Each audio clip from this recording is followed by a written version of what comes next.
হ্যাঁ একটা জিনিস এখানে আরেকটু সহজ করে দিত, হুম হুম এটা হচ্ছে আপনি ফিক্সড কস্ট পার ইউনিট পাইছেন, তাই না? ফিক্সড কস্ট পার ইউনিট পাইছেন, আবার আপনার আছে কন্ট্রিবিউশন মার্জিন হুম পার এবং ফিক্সড কস্ট, ইউনিট পাইছেন। হ্যাঁ ফিক্সড কস্ট পার ওগুলো ইউনিট। যোগ করে 25 টাকা বিয়োগ দিবেন আর কি, দিলে ঝামেলা শেষ। না যদি ভিসি যদি ভ্যারিয়েবল কস্ট বের করতে বলতো তাও আমরা পারবো, কিন্তু শুধু এই ইনফরমেশন থেকে হ্যাঁ প্রশ্নটা তো বিভিন্ন ঘুরাই দিতে পারে। ধরেন এই সেম ইনফরমেশন দিয়ে আরেকটা প্রশ্ন বানানো যায়। যদি ভ্যারিয়েবল কস্ট বের করতে বলে তাহলে আমরা এই একই কাজ করে বের করতে পারি, আমরা এটা বের করে দিতে পারবো। এটা একটা লার্নিং সম্ভব। আরেকটা ব্যাপার হলো এই জায়গাটা fixed cost per unit, it should be also 7.5। Jitu ভাই, হ্যাঁ এখানে ওই যে sales unit contribution per unit বের করে, হুম অর্থাৎ বের করতে গেলে সেলস পার ইউনিট থেকে ভেরিয়েবল কস্ট পার ইউনিট যদি বাদ দেই, হুম এখানে যেটা বের হবে মানে কন্ট্রিবিউশন পার ইউনিট তো বের হলো, বিসি তো এখানে নাই, তাহলে বিসি দেওয়া নাই। Per unit contribution per unit থেকে পার ইউনিট দিয়ে আছে মানে আমরা ইকে ভাগ দিতে পারি, তাহলে সেক্ষেত্রে সেলস পার ইউনিট কে ভাগ দিলে তো বের হয়ে যায়। সেলস পার ইউনিট কে ভাগ দিবেন কেন? হ্যাঁ, না, কন্ট্রিবিউশন পার ইউনিট কে ভাগ দিব হচ্ছে সেলস পার ইউনিট দিয়ে, তাহলে তো হচ্ছে আমাদের রেশিওটা বের হয়ে যায়। রেশিওর দরকার নাই তো, আমরা রেশিও চাইনি। আমি বলছি যে যদি ধরেন এই সেম ইনফরমেশনটাই থাকতো, একই ইনফরমেশন, এখানে প্রশ্নটা দিয়েছে হলো সিএম পার ইউনিট কত, But শুধু তাহলে তো দরকার নেই, সেলস পার ইউনিট থেকে আমি ভেরিয়েবল কস্ট পার ইউনিট বাদ দিলে তো হ্যাঁ বের হ্যাঁ হয়ে যায়। সেটাই বলতেছি, যদি শুধু একটা লাস্ট সেন্টেন্সটা চেঞ্জ করে যদি বলতো ভ্যারিয়েবল কস্ট পার ইউনিট কত, আমরা বের করতে পারতাম কিনা এটা বলছি। হ্যাঁ সম্ভব। সম্ভব। সম্ভব তো তাহলে। আচ্ছা, আর এই জায়গাটা যে আমরা আসলে কিন্তু বের করছি, সালে ভাই যে ক্যালকুলেশনটা দেখাইছে সেই অনুযায়ী আপনার মনের মধ্যে উদ্রেক হইতে পারে আমরা তো আসলে ফিক্সড কস্ট পার ইউনিট বের করছি। তো ফিক্সড কস্ট পার ইউনিটের সাথে সিএম পার ইউনিটের সম্পর্কটা কি, এটা নিয়ে কারো মনে কোনো সন্দেহের উদ্রেক হয়েছে কিনা? এখানে ফিক্সড কস্ট পার ইউনিট তো দরকার নাই তো। ফিক্সড কস্ট পার ইউনিট ছাড়া আপনি বের করবেন কিভাবে? অন্তত এখানে যেটুকু ইনফরমেশন আছে বা যে মেথডে আমরা অঙ্কটা করছি। ঠিক আছে, আমি ওনাকে একটু বলি আর কি। হ্যাঁ হ্যাঁ বলেন। ভাই আপনার একটা জিনিস আপনাকে অ্যাজাম্পশন করতেই হবে এখানে, হ্যাঁ, হুম সেটা হচ্ছে ব্রেক ইভেন পয়েন্ট যেটা বললেন ভিসি অ্যানালাইসিসের মূল যে কনসেপ্ট, যদি আপনাকে প্রফিট না বলে দেয়, বলেন প্রফিট না বলে দিলে always fixed cost equal to contribution margin, exactly, এটা তো অলওয়েজ সেম, যদি প্রফিট অলওয়েজ না সেম। বলে দেয়। অর্থাৎ সেলস ধরেন যাই থাক, সেলস যাই থাক, ভ্যারিয়েবল কস্ট যাই থাক, এটার মেইন আপনি ফর্মুলাটা লিখে নেন।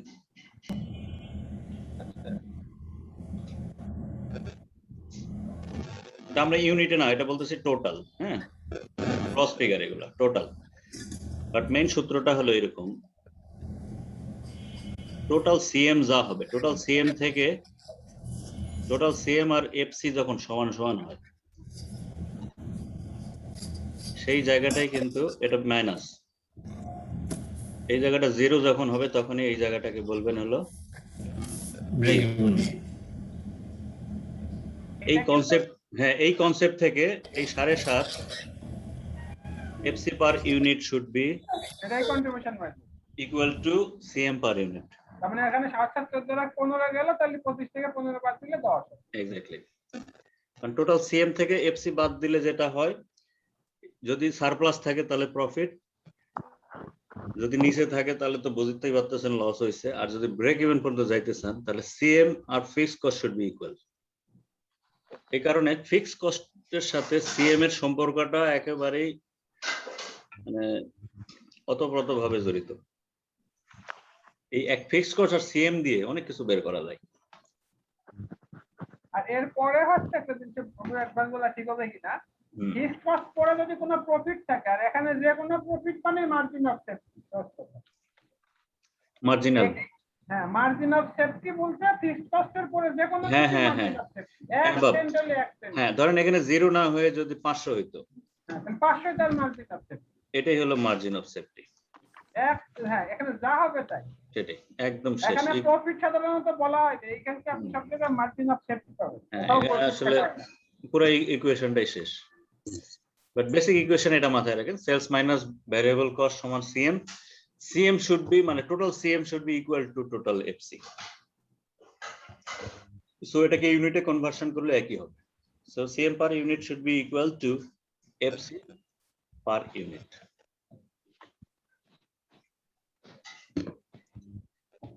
আবার এই ম্যাথটা আমরা আসলে অ্যালজেব্রিক মেথডেও করতে পারতাম।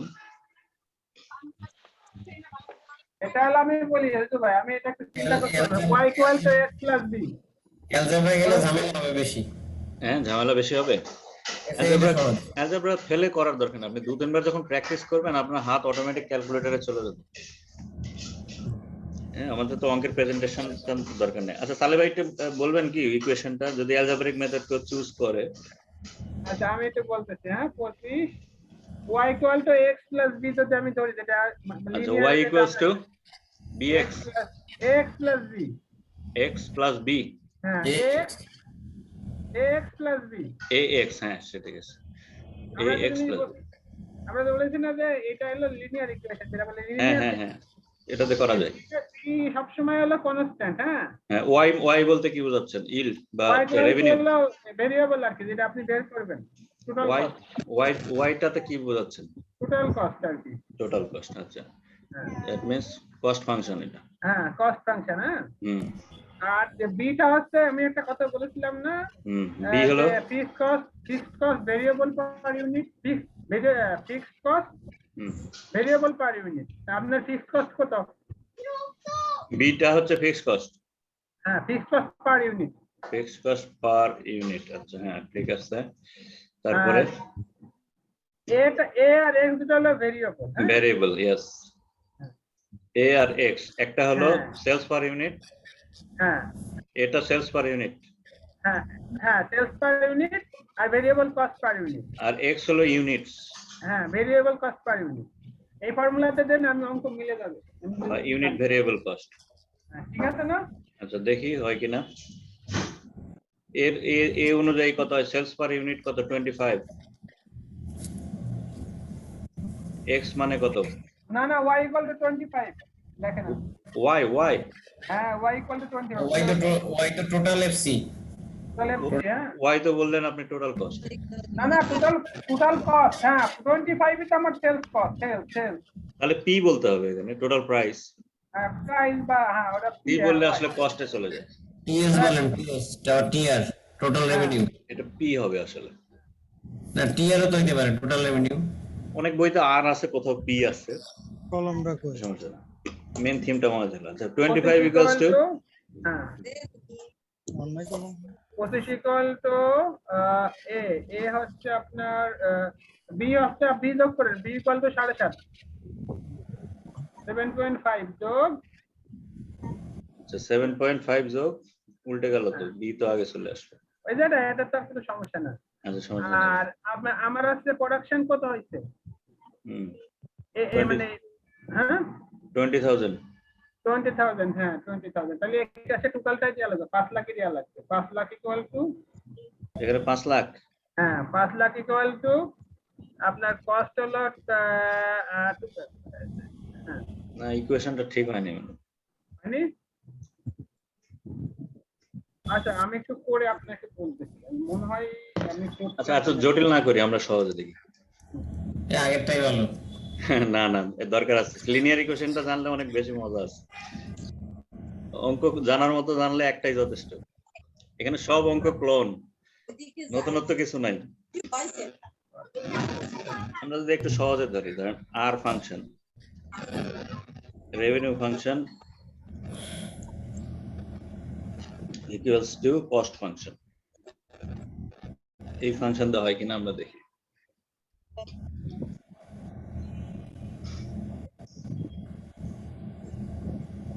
ইউনিট জানা আছে আমাদের।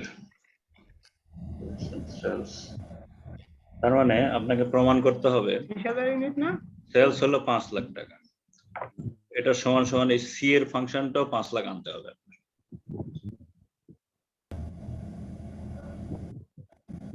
কস্ট ফাংশনে কি কি আছে? Variable cost plus fixed cost 1,50,000। তাহলে ভ্যারিয়েবল কস্ট কত? 3.5 লাখ।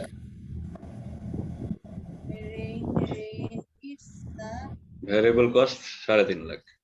আচ্ছা, ভ্যারিয়েবল কস্ট পার ইউনিট আমরা কি বের করতে পারি? 17.5 3,50,000 ডিভাইডেড বাই 20 20,000 কিভাবে আসে এটা তো আমরা সবাই জেনে গেছি।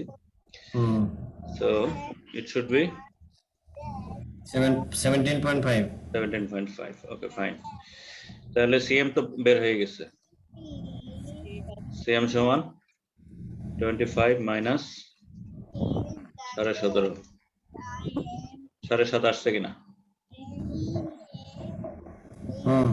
পাওয়া গেছে? এটা দিয়েও করা যায়, এটা দিয়েও হয়। জাস্ট এত কিছু তো লেখার দরকার নাই। আর এটা আর নিজে আর দু একবার যখন করবেন এটা মাথায় ঢুকে যাবে, একদম সরাসরি ক্যালকুলেটর মারলেই হবে। তখন ব্যথা পাবো না? না, কোনো ব্যথা পাবেন না। মাথায় ঢুকলে ইকুয়েশনটা মাথায় রাখলেই যথেষ্ট। ওই যে বলতেছেন ব্যথা লাগবে।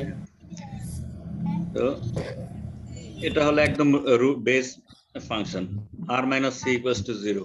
এইটাতে ফেলে দিলে বহুত কিছু বের করা যাবে। কখনো ভেরিয়েবল কস্ট বের করতে পারবেন, কখনো যেটা অ্যাবসেন্ট থাকবে আর কি, যে ইনফরমেশনটা গিভেন অথবা যে কোনো একটা অ্যাবসেন্ট থাকবে আমরা এই ইকুয়েশনে ফেলে ইনশাআল্লাহ বের করতে পারবো শর্টকাট।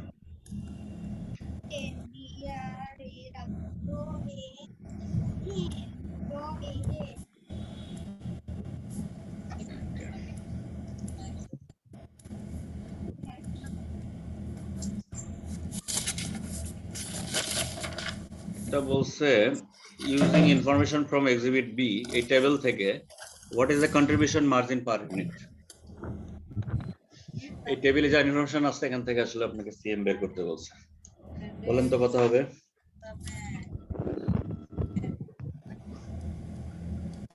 একটু দেখে নিন।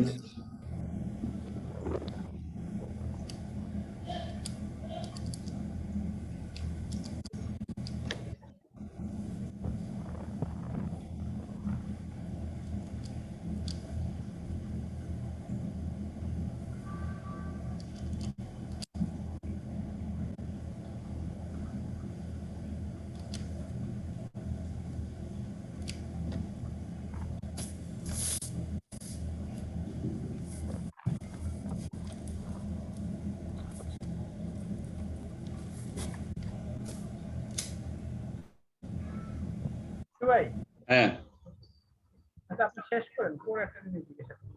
আচ্ছা।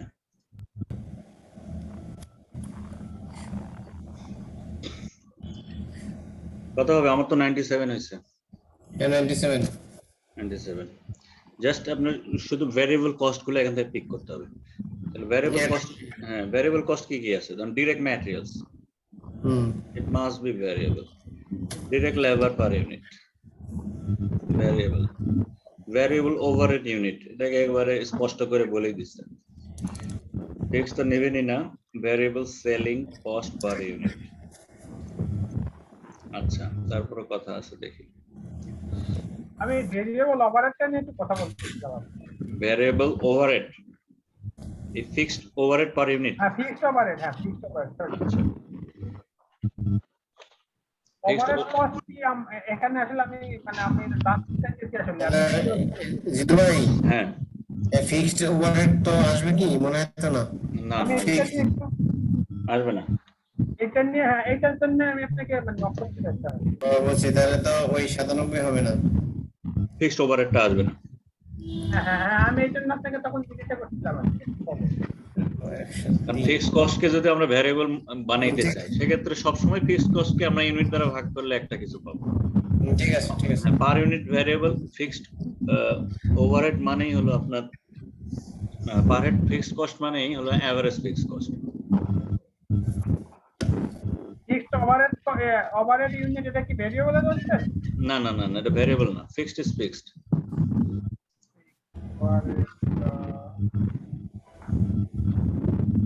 Fixed overhead, fixed overhead cost এখানে আসলে ওভারহেডটা ফ্যাক্টরি কস্ট। হ্যাঁ হ্যাঁ, ঠিক আছে ঠিক আছে। সবই তো ফ্যাক্টরি, ম্যানুফ্যাকচারিং এর তো সবই ফ্যাক্টরি। হ্যাঁ ম্যানুফ্যাকচারিং ওভারহেড সবই তো ফ্যাক্টরি।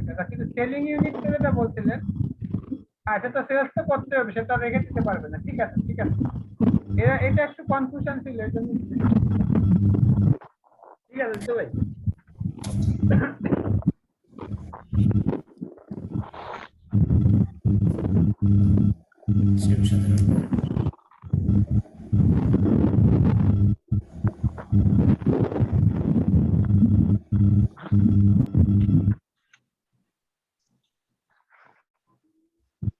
এটা দেখেন, এই প্রশ্নটা কি বলছে, প্রশ্নের শেষে আগে দেখি। What will be the margin of safety? What will be the effect of this change on methods margin of safety? Effect জানতে চাইছে। That means কোন একটা পলিসি চেঞ্জ আসতেছে যেটার কারণে তার মার্জিন অফ সেফটিতে একটা প্রভাব পড়বে, সেটা জানতে চাচ্ছে। এখন মূল অঙ্কে দেখেন, method sells a learning system, that means এটা একটা প্রোডাক্ট।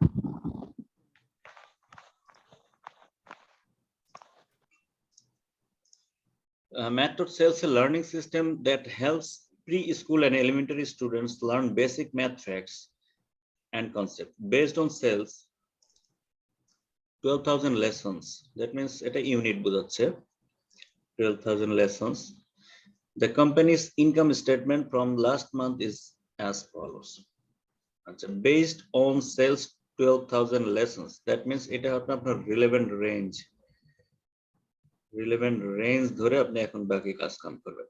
12,000 এর বাইরে বা 12,000 এর নিচে চিন্তা করার দরকার নেই।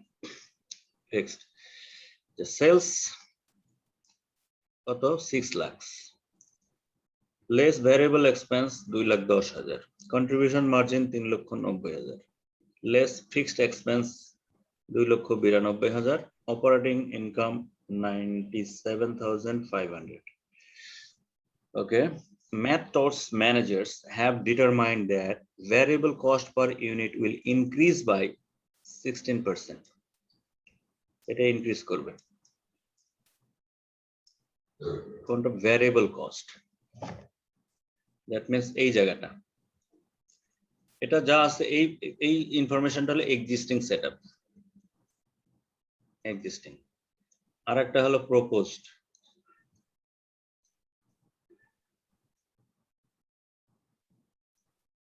প্রপোজটা কি হবে সেটা আমরা দেখতেছি। এই জায়গাতে বলতেছে 16% চেঞ্জ আনবে। Determine the variable cost per unit will increase by 16% beginning next month. ভালো কথা।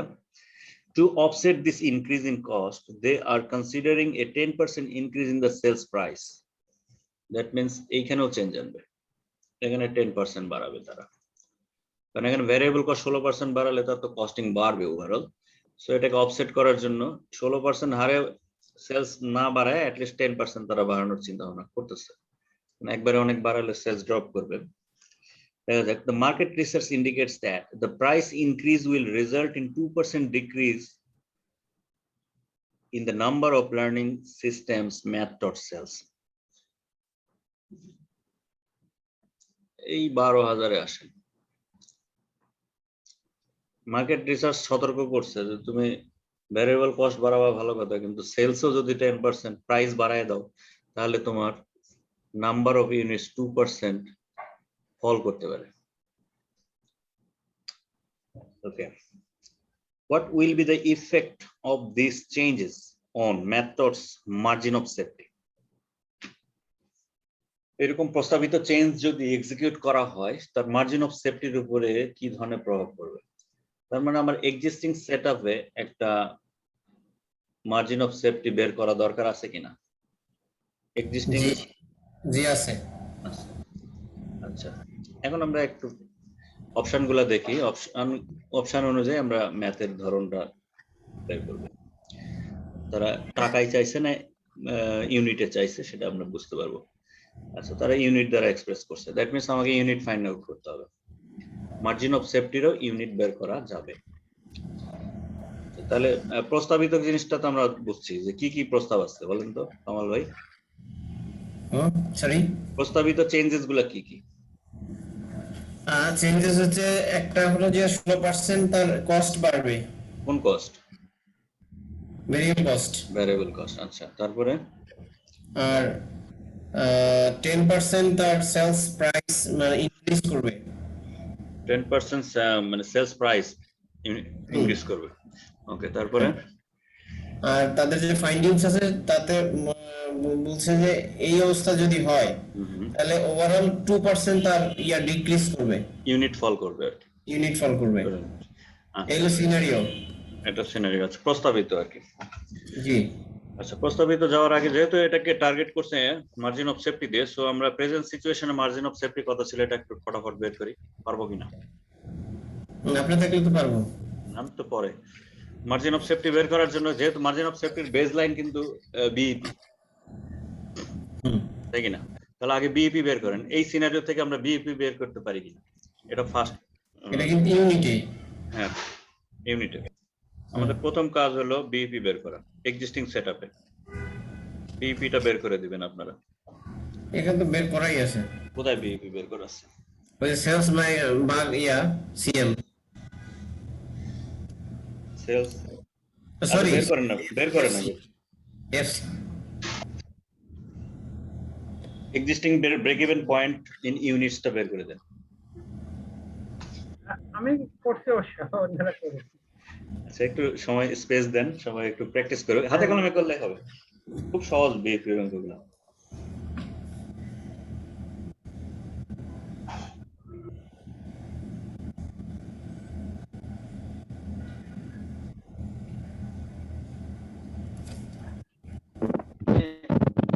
হচ্ছে এখানে সেলস থেকে এখানে যেই এক্সপেন্স বাদ দিলে হবে না? হ্যাঁ আমিনুল ভাই, আপনার কথা বোঝা যাচ্ছে না, একটু শব্দ হচ্ছে আর কি। সেফটি বের করতে হ্যাঁ হ্যাঁ, থেকে যে ফিক্স কি মার্জিন অফ সেফটি বের হবে না? আসলে মানে সরি, মানে আপনার কথাটা ফেটে যাচ্ছে, আসলে বুঝতে পারতেছিলাম না, এখনো বুঝি নাই। আচ্ছা, আপনি আগে ইউনিটটা বের করেন, দেখি অন্যদের সাথে আপনি ডিফার করে কিনা, আমরা দেখি। আপনি ইউনিটটা বের করে দেন, শুধু আপনার ব্রেক ইভেন্ট আগে বের করি, অনেক কিছু শেখার আছে ওগুলো থেকে।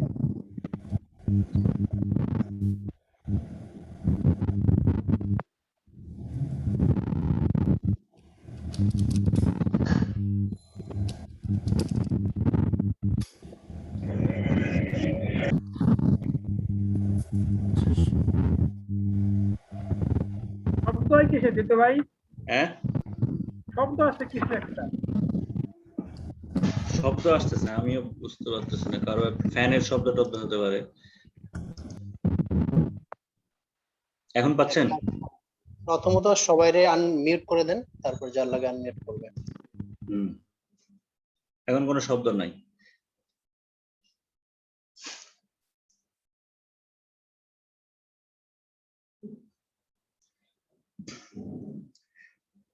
আচ্ছা, ব্রেক ইভেন পয়েন্ট রেজাল্ট বের হলে বলেন একে একে। সালেবের কত আসছে? Unit sales break even point unit.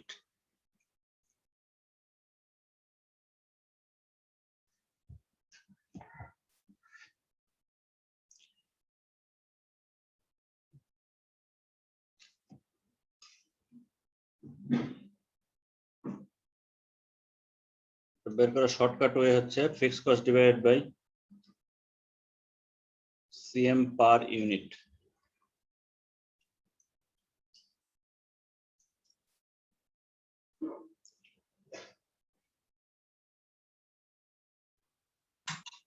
মারি দেন।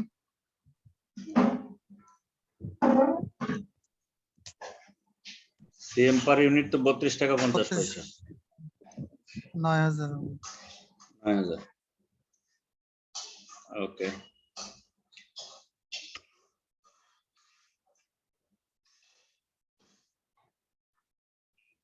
এরপরে বের করব আমরা margin of safety.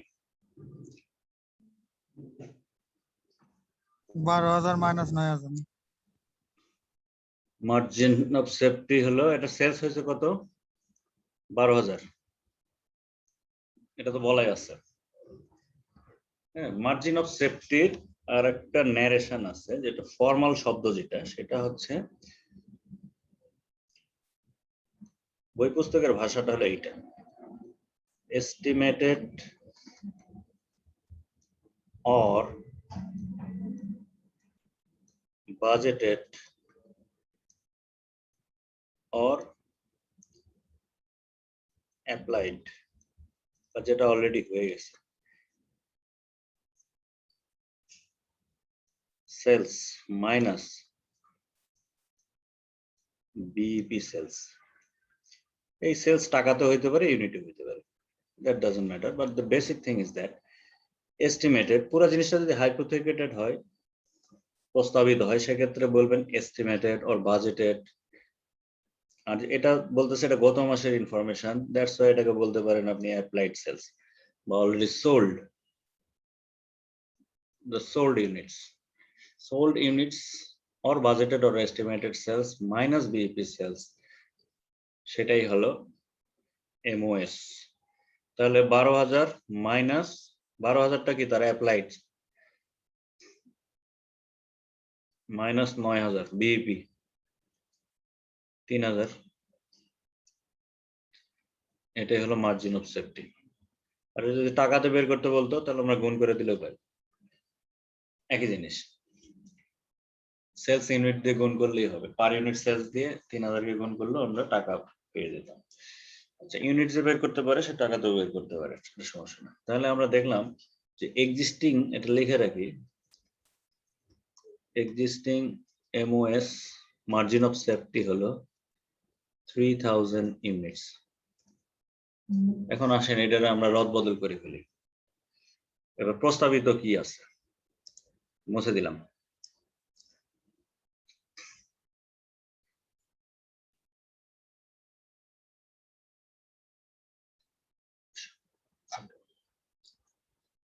Okay.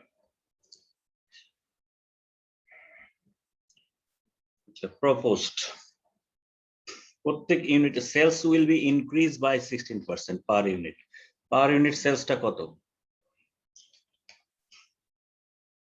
Existing per unit sales কত? 50 টাকা। 12,000 দিয়ে ভাগ দিলেই হবে 6 লাখ। তাহলে 50 টাকা, আমরা এখানে একটু ক্যালকুলেশন করি। 50, এটাকে 10% ইনক্রিজ করবে, তাহলে নতুন সেলস প্রাইস কত হবে? 1.10 হবে না?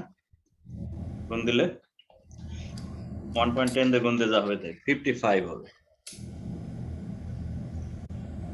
55, কিন্তু বলছে এই 12,000 ইউনিটস আবার থাকবে না নতুন প্রাইস পাইলে। এই 12,000 ইউনিট আবার 2% নাকি ফল করবে। দ্যাট মিন্স এটাকে আপনি 98 দিয়ে গুণ দেন,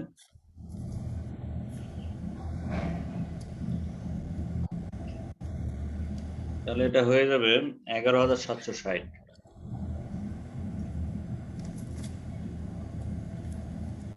ইউনিটস। আমরা একটা সেলস পাবো আমরা এখান থেকে 55, 6,46,800 টাকা। Okay, less variable expense. Variable expense নাকি কমবে কত? 60% বাড়বে, 16%। ভ্যারিয়েবল এক্সপেন্স পার ইউনিট কত পাইছিলাম আমরা? 2,10,000 কে যদি 12,000 তে ভাগ দেই 17.5 টাকা ছিল, এটা এক্সিস্টিং ছিল 17.5 টাকা। তাহলে নতুনটা কত হবে? 16% ইনক্রিজ করেন, 17.5 ইন্টু 1.16 গুণ ইউনিট হলো 11,760।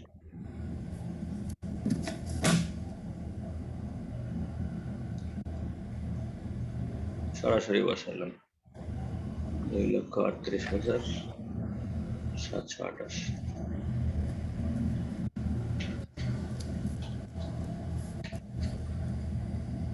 এটা আসলে হবে 20 টাকা, 20 টাকা 30 পয়সা। এইটা ওকে, তাহলে এখান থেকে কিন্তু আমরা একটা সিএম পেয়ে গেছি। আমরা যদি পার ইউনিট বের করতে চাই সেটাও পারবো, গ্রস চাইলে সেটাও পারবো। হ্যাঁ, এখানে সিএম পার ইউনিট কত হবে?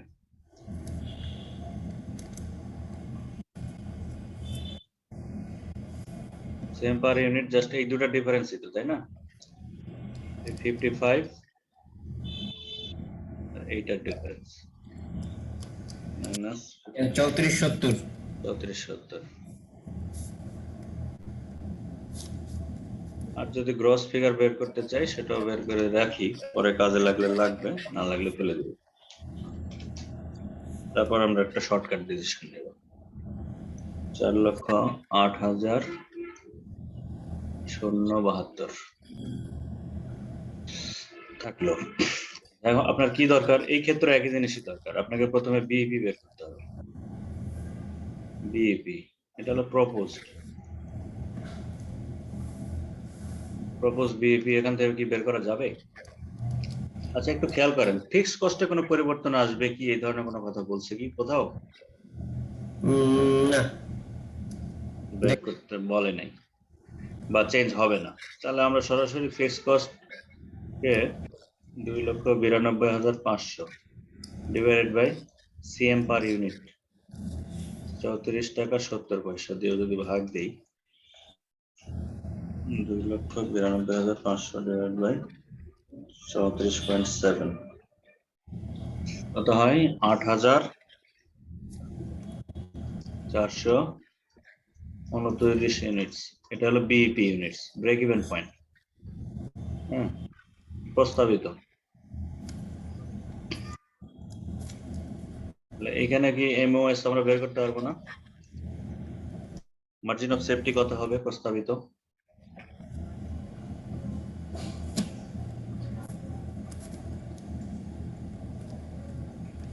বাজেটেড সেলস, এই ক্ষেত্রে বাজেটেড কথাটা একেবারে অ্যাপ্রোপ্রিয়েট, মানে বাজেটেড অর এস্টিমেটেড, যেহেতু এটা প্রস্তাবিত ছিল। Budgeted sales minus budgeted break even point units 8,429, তারপরে দেখি কি হয়। 11,760 মাইনাস 8,429,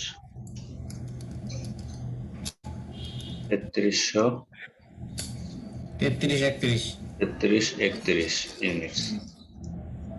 আচ্ছা, বলছো হোয়াট ইজ দ্য ইফেক্ট, কি ইফেক্ট হতে পারে এমএমএস এর উপরে? আচ্ছা, প্রস্তাবিত ছিল 3331 আর এক্সিস্টিং ছিল 3000। তা আপাতত মনে হচ্ছে 330 বা 31 এরকম একটা ডিফারেন্স হওয়ার কথা। আমরা দেখি এরকম কোন উত্তর এখানে আছে কিনা। থাকার কথা নাই, আছে? আছে, এই 330, ঠিক আছে। এটা ফ্র্যাকশনের কারণে এরকম হতে পারে, no problem. C is the right answer. Increase করবে। আচ্ছা, the margin of safety will increase by 330। আচ্ছা, এখানে ইনক্রিজ করলো কেন বলেন তো? কিন্তু এখানে তো ফিগার আমরা ছোট পাইছি, 8,400 পাইছি, এখানে ছিল 9,000, এখানে 3331, এখানে 3,000। হ্যাঁ, ইনক্রিজ না ডিক্রিজ, এটাও একটা ডিসিশনের বিষয়। ইনক্রিজ করছে 331 আর 330 একই কথা। মার্জিন অফ সেফটি আসলে ইনক্রিজ করছে। ভাই এটা হচ্ছে যে fixed cost per unit variable না, ওই কারণে ফিক্সড কস্ট আমার বাড়েনি। হ্যাঁ, তবে আর একটা ডিসিশন আছে এখানে। একটা ডিসিশনটা হলো এরকম। আচ্ছা, এই ক্যালকুলেশন নিয়ে কারো কোনো প্রশ্ন আছে কিনা? না, কিন্তু ভাই আমার ইকুয়েশনটা মিলাইতে পারছি, পরে বলবো। আচ্ছা ঠিক আছে, সমস্যা নাই। আচ্ছা দেখেন, এমনি নরমালি ব্যবসায়িক কনসার্ন নিয়ে চিন্তা করেন, ধরেন এটা আপনার একটা প্রতিষ্ঠান, আপনি নিজে একটা মালিক, আপনি কোনটা বেছে নেবেন বলেন তো? এই ধরনের প্রশ্ন হয়, এই সেম অঙ্ক দিয়ে আরো প্রশ্ন টেনে লম্বা করা যায়। এরকম একটা প্রস্তাবিত এবং এক্সিস্টিং সিনারিও থেকে আপনি কোনটা চুজ করবেন? আগেরটা। এটা নিয়ে অনেক ডিবেট হইতে পারে, খুব কনস্ট্রাকটিভ ডিবেট হইতে পারে। আমিনুল ভাই কি বলেন? যেহেতু মার্জিন অফ সেফটিতে আবার যদি আমি করতে চাই তাহলে 330 পিস আবার বেশি কি করে লাগতেছে। বেশি করতে হচ্ছে, হোক, অসুবিধা নাই। দেখি আরো মতামত নেই। আমিনুল ভাই? না, আমি দ্বিতীয়টা। হারুন ভাই? দ্বিতীয়টা। আপনি পরেরটাতে আসতেন? জি জি। আচ্ছা, মুজাহির ভাই কি বলেন? প্রশ্ন আছে কিন্তু ভাই, সেম এই জিনিসটাতে আরেকটা প্রশ্ন হয়। এখানে তো মেইনলি হচ্ছে ডিসিশনের বিষয়। হ্যাঁ ডিসিশন, আমি ডিসিশনটাই চাচ্ছি। ডিসিশন আগেরটাই ঠিক আছে। আগেরটা আগেরটাই থাকলো। ঠিক আছে। হ্যাঁ, না কারণ ঠিক তার আছে, সেফটি করতে হলে কম ইউনিট সেল করলে হয়ে যাবে। আগেরটা ঠিক আছে কিনা এটা আমরা প্রমাণ করে নিব, যে যেটার পক্ষে বলবে সে প্রমাণ করে দিবে। ও কয় কি তাহলে আমি নাই? প্রমাণ করা লাগবে, এমনি এমনি বললে হবে না। না না না, এইটুকু হচ্ছে যে কম ইউনিট সেল করলে তার মার্জিন অফ সেফটিটা কভার হয়ে যায়। শুনি না, একটু ভোটাভুটি করি। গোলাম মোল্লা ভাই কি বলে? নেটওয়ার্ক সমস্যা। আচ্ছা জিয়া ভাই, ধরেন এটা আপনার সিইও যদি এই প্রশ্নটা করে আপনাকে, এই ফ্যাক্টরি সেম, ধরেন আপনার ফ্যাক্টরির সিনারিও এটা, আপনি কোনটা বেছে নেবেন? লাভ বেশি হলে কিন্তু ইনসেনটিভও বেশি পাবেন, বুঝছেন? লাভ প্রথমটা বেশি, প্রথমটাতে লাভ বেশি। অবশ্যই কম ইউনিট সেল এই দাঁড়ান জিতু ভাই, আগে হ্যাঁ। মার্জিন অফ সেফটি কত ছিল? আগে মার্জিন অফ সেফটি ছিল 3000 ছিল, আগে ছিল 3000, এখন হয়েছে 3331। না ঠিক আছে, তাহলে তো আগেরটাই ঠিক আছে। হ্যাঁ আগেরটা ঠিক আছে। আচ্ছা ঠিক আছে, দেখা যাক। ধরেন আমরা যে সিনারিওটা বের করছি, প্রস্তাবিত যেটা আছে এটার অনুযায়ী নেট মানে প্রফিট অ্যামাউন্টটা বের করেন তো। প্রফিট অ্যামাউন্টটা কত হবে? অর্থাৎ ব্রেক ইভেনের উপরে যেটা, সেটা তো সারপ্লাস মানে তো প্রফিট, তাই না? জি জি জি। তাহলে 300 এটার সাথে সেলস পার ইউনিট গুণ করলেই তো আপনার হয়ে যাবে। হ্যাঁ সেটা আমরা বের করি। ধরেন প্রস্তাবিত মানে সারপ্লাস কত আসে, এই সারপ্লাসটা বের করে দেন। প্রফিট টফিট বাদ বুঝি না এত। সারপ্লাস, সারপ্লাস মানে যেটা 331 সারপ্লাস, তাই না? এখানে মানে সরি 3331 হ্যাঁ কিন্তু এর কিন্তু সেলিং প্রাইস চেঞ্জ হয়ে গেছে, 55 দিয়ে গুণ দিবেন, কত টাকা হয়?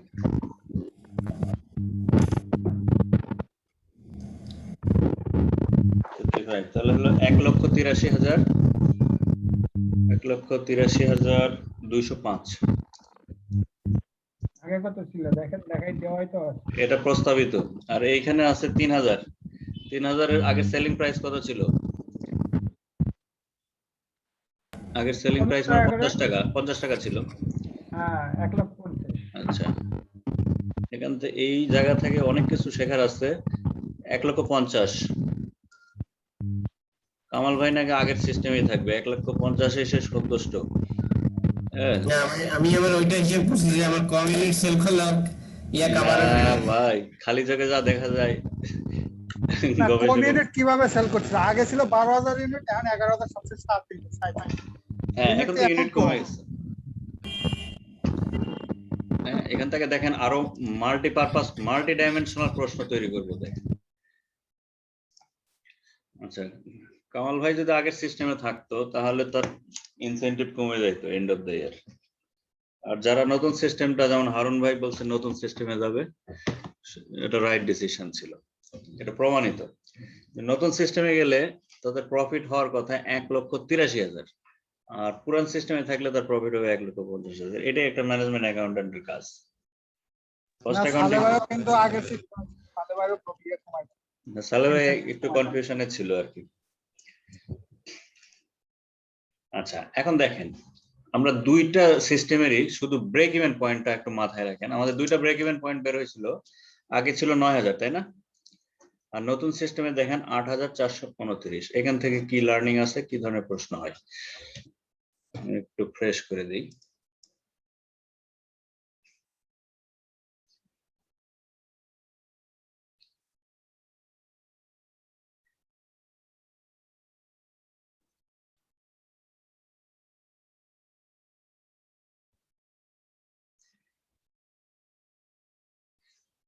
আচ্ছা দেখেন,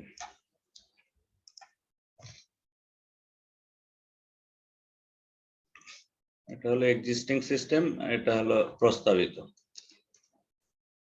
প্রপোজড। এক্সিস্টিং এ বিইপি ছিল 9,000, আর এইখানে বিইপি কত ছিল? 8,429। Which one is better? কোন জায়গাটাকে আপনার বেটার মনে হচ্ছে? প্রপোজড প্রপোজটা বেটার কেন মনে হচ্ছে? যুক্তিটা খালি বলেন। এখানে আমি কম ইউনিট উৎপাদন করে তো আমি ব্রেক ইভেনে চলে যাচ্ছি। অ্যাবসলিউটলি রাইট, কারণ ভাইয়ের অ্যাজাম্পশন একেবারে পারফেক্ট। আমরা উল্টা চিন্তা করছি, আমাদের কোনো ভুল নেই। এটাই পরীক্ষা জিতু হবে। ভাই, আপনাকে বারবার জিতু ভাই বলছি আগে- শোনেন, হ্যাঁ, সালে ভাই কোনোভাবে আটকানো যায় না, সে কোনো না কোনো ভাবে কারোর উপর দোষ দিয়ে বেরোয় হ্যাঁ, যাবে। এই না আমরা চাই না সে আটকাক, আমরা চাই সে সাকসেসফুলি আরেকটা মেম্বার ক্রিয়েট হোক বাংলাদেশ, সেটা আমি মেম্বার আমি বলবে। কিন্তু জিজ্ঞাসা করছি আগে মার্জিন অফ সেফটি কত ছিল, আমি বুঝলাম না। হারুন ভাই পয়েন্ট আবার বলেন।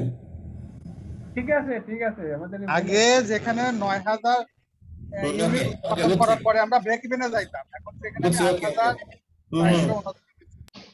এটাই অর্থাৎ ঠিক আছে। আচ্ছা, এখানে একটা জিনিস আমাদের শিকার আছে, প্র্যাকটিস নয়। ব্রেক ইভেন পয়েন্টের উল্টাটা হলো মার্জিন অফ সেফটি, অলওয়েজ উল্টা হয় আর কি। Break Margin of even point safety- যদি আপনার বাড়ে, মার্জিন অফ সেফটি কমে যাবে, যদি বাড়লে ব্রেক ইভেন হ্যাঁ হ্যাঁ পয়েন্ট। হ্যাঁ, এটা ঠিক বলছেন। হ্যাঁ, আমি এই যে ওই কনসেপ্টটা আমি আসলে হ্যাঁ। উল্টা ধরছি। ব্রেক ইভেন যত বেশি হবে তার মার্জিন অফ সেফটি তত কম হবে। কমে যাবে আসলে, এটা প্র্যাকটিস আর অল্প ইউনিট করে যদি আপনি ব্রেক ইভেনে পৌঁছাইতে পারেন, that means you are very much closer to your profitability. হ্যাঁ আসলে, হ্যাঁ এইটা হচ্ছে আসলে মানে আমার কনসেন্ট্রেশনটা কোনো কারণে বিহেভ করে, এই জন্য ভুল বলছে। এগুলো ধরেন যে যারা একেবারে চক বাজারের ব্যবসায়ী, যারা লুঙ্গি পরা লোক ব্যবসা করতেছে না, ওরা তো এগুলো অঙ্ক না শিখেও ব্যবসা করতেছে কিভাবে, ওদের হিসাব কিন্তু ওদের মতো করে আছে, উইদাউট গ্রামার। হ্যাঁ, তো এগুলো আমাদের ভিতরে সবার মধ্যে বিল্ট ইন অবস্থায় আছে, জাস্ট একটু একাডেমিক ওয়েতে টাচ করে বের করে না। ইভেন আমি কিন্তু একথা বলেছি যে আমার এই সিচুয়েশন এসে কারণ আমার ফিক্সড কস্ট পার ইউনিট কমে গেছে, এটা বলেছি না? হ্যাঁ বলছেন, ঠিক আছে, কিন্তু আমি আসলে ধরার সময় উল্টা বলছি। কিন্তু একটু কনফিউজ ছিলেন আর কি। আর অসুবিধা নেই তো, সামনে আরো অঙ্ক আছে, সেখানে ভালো করেন। হ্যাঁ ঠিক আছে। আচ্ছা, তাহলে এখান থেকে কিন্তু আমরা অনেকগুলো প্রশ্ন পেতে পারি এই জাস্ট এই ইনফরমেশন থেকেই। জিতু ভাই, এখন আমার কথা আছে, এই অঙ্কটা তো করতে অনেক সময় লেগে যায়, তাহলে কেমনে শর্টকাট? না, যখন আপনি এক্সপার্ট হয়ে যাবেন এত সময় লাগবে না। এখন আমরা ধরেন এটা শর্টকাটে বের করতে পারবো না, এই অঙ্কের কিন্তু মার্কস বেশি থাকবে, ডেফিনেটলি বেশি থাকবে। এটার ওয়েট হলো ওয়েট বেশি। ওয়েট বেশি। এটা আপনার সর্বোচ্চ 2 মিনিট লাগবে যখন আপনার সব ইকুয়েশন গুলো মাথায় রেডি থাকবে। এখন তো বোঝানোর সাথে কত কিছু আঁকায় মাকায় দিছে, এত লাগবে না। এখানে মূলত দুইটা ব্রেক ইভেন এর কম্পারিজন, সোজা কথা। এরকম কম্পারেটিভ অ্যানালাইসিস এর ম্যাথ থাকলে জাস্ট একটা সাদা কাগজ নেবেন আর এমনি একটা টান মারবেন, খালি দুই পাশে ক্যালকুলেটর রাফ করে ফেলবেন, পাইতে সুবিধা হবে। দুইটি পাশাপাশি থাকবে সিনারিও। হ্যাঁ হ্যাঁ, সাদা কাগজ পাবেন, সমস্যা নেই। আর বাসায় থাকলে তো আছেই, হাত পাকাইতে যা করা সেটাই করবেন। আচ্ছা দেখেন তো, when unit selling price remains the same and আচ্ছা একটা শূন্যস্থান পূরণ আছে, then the contribution margin per unit decreases. এটা কি হবে? এটা হলো ভিসি ইনক্রিজ করবে। Unit price will be remain same, variable cost increase করবে। আর contribution margin কমে যাবে। আসলে কি করলে contribution marginটা কমবে? ভেরিয়েবল কস্ট যদি বাড়ে, ইনক্রিজ। ভেরিয়েবল কস্ট যদি বাড়ে। হ্যাঁ, উত্তর সঠিক হয়েছে। কারো কোনো আপত্তি থাকলে বলতে পারেন। না বড় ভাই বলছে এটা আপত্তি করা যাবে না। আচ্ছা, তারপর আচ্ছা সবার উদ্দেশ্যে তারপরে আমি ছোট্ট একটা মানে তেল ব্যবসায়ী ক্যালকুলেশন করে দেয়। ধরেন সেলিং প্রাইস 100, হ্যাঁ, selling price 100, variable cost 60, CM কত 40। এখন বলছে selling price will remain same, তাহলে সেম নিয়ে আসেন। কন্ট্রিবিউশন মার্জিন ধরেন কমে গেছে, কমে যাওয়ার কথা বলছে, contribution margin per unit decrease, 40 এর জায়গায় 30 বানিয়ে দেন, তাহলে নিঃসন্দেহে এই জায়গায় কি হবে 70 হবে। তার মানে ভিসি ইনক্রিজ করলে আর সেলিং প্রাইস যদি কনস্ট্যান্ট থাকে তাহলে সিএম উইল বি ডিক্লাইনিং। এই হলো সূত্র। এটা ইনভার্স রিলেশন। ঠিক আছে, সহজ প্রশ্ন ছিল। 4 রান। হ্যাঁ, এটা আছে, এটা খুব মজার অঙ্ক। এটা শিখলে মানে সিলেবাস শেষ, সিবিপি সিলেবাস শেষ। এই অঙ্কটা, এটা জয়েন্ট প্রোডাক্ট। এটাতে শিখার আছে। হ্যাঁ, হ্যাঁ, জয়েন্ট প্রোডাক্ট। এটাতে মানে এভারেজ ওয়েটেজ দিয়ে বের করতে হবে না? হ্যাঁ, আচ্ছা আমরা একটু কেসটা দেখি কি আছে। একদম স্পেশালিটি কেকস ইনকর্পোরেশন, ধরেন একটা কেকের কোম্পানি বা bakery shop produces two types of cake. একটা হলো 2 lbs, মানে এটা তো পাউন্ড, আসলে 2 পাউন্ডের, আর একটা হলো 3 পাউন্ডের। হ্যাঁ, এই 2 lbs রাউন্ড কেক, এটা হলো গোল কেক, আর এটা 3 lbs হার্ট শেপ। হার্ট কে আঁকাইতে পারি আমি? আগে তো পারতেন। আচ্ছা, একটা গোল আর একটা হলো হার্ট শেপ। আচ্ছা, একটার ওজন 2 পাউন্ড আর একটা ওজন 3 pound. This is called joint product. আচ্ছা, the fixed cost, total fixed cost for the firm are $94,000. অর্থাৎ একই ইনফ্রাস্ট্রাকচার একটাই, ওই সেম ইনফ্রাস্ট্রাকচারের মধ্যে দুই ধরনের প্রোডাক্ট তৈরি হচ্ছে, এবং তাদের দুইটা প্রোডাক্টের জন্য আপনার টোটাল কস্ট একই, combined cost. Okay. Variable cost and sales data for the two types of cakes are presented.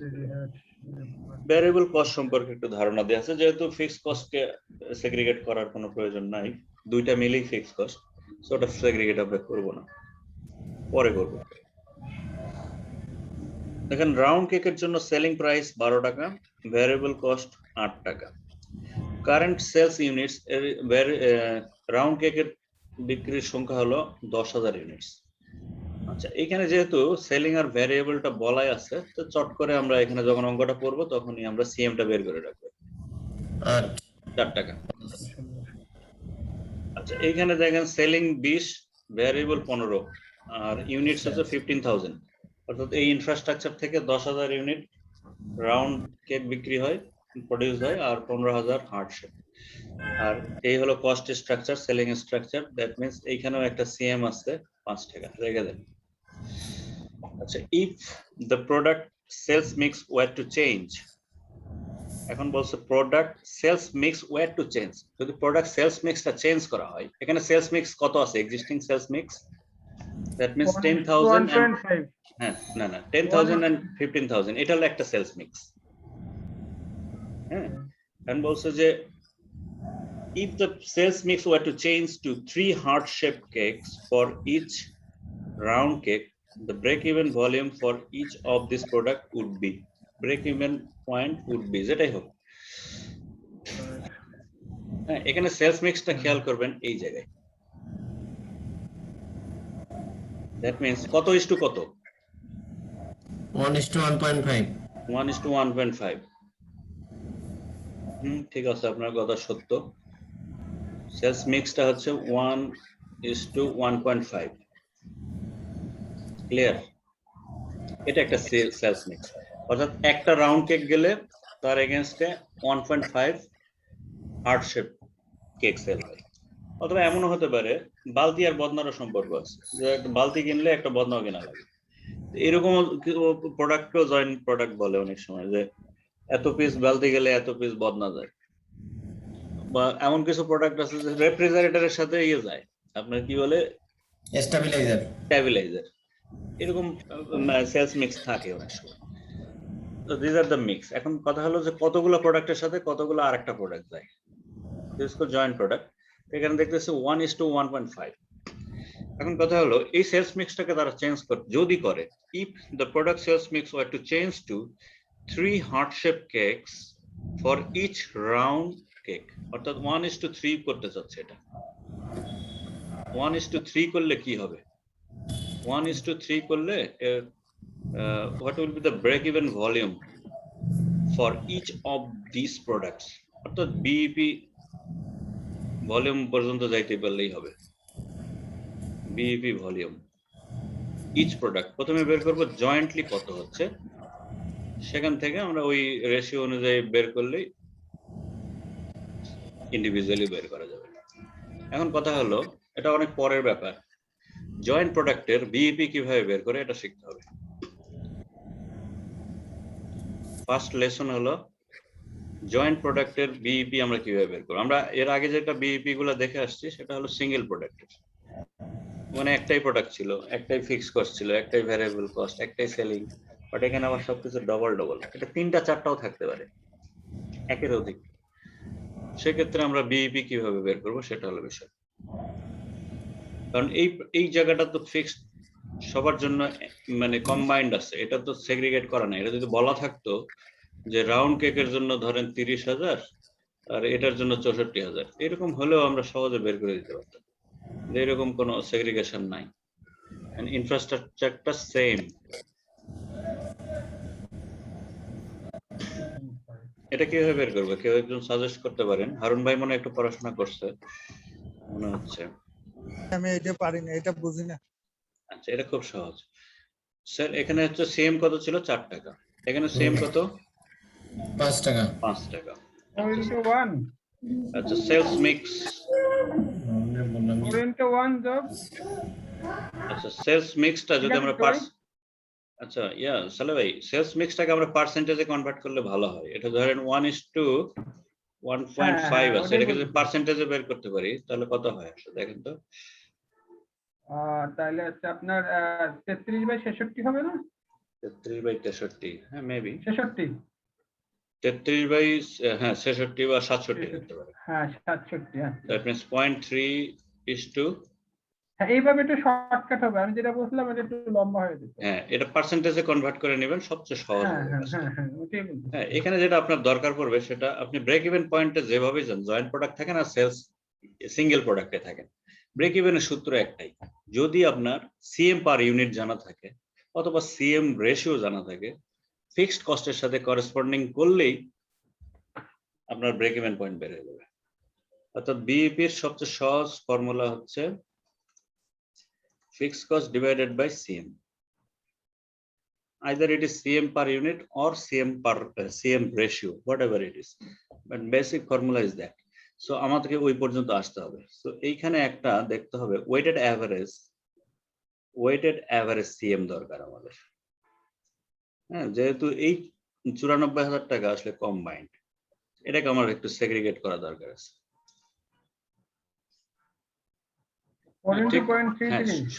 আমরা 94,000 টাকাকে ভাঙবো সেটা না, অর্থাৎ যেহেতু কম্বাইন্ড ছিল এই কারণে আমাদের এই মিক্স এবং এই রেশিওতে আসা। ওয়েটেড এভারেজ সিএমটা দরকার আমাদের। ওয়েটেড এভারেজ সিএম হবে প্রথমটার জন্য কত ছিল? 0.3 into 4 4 যোগ 5 into 0.67 প্লাস 0.67 into 5। হ্যাঁ ঠিক আছে।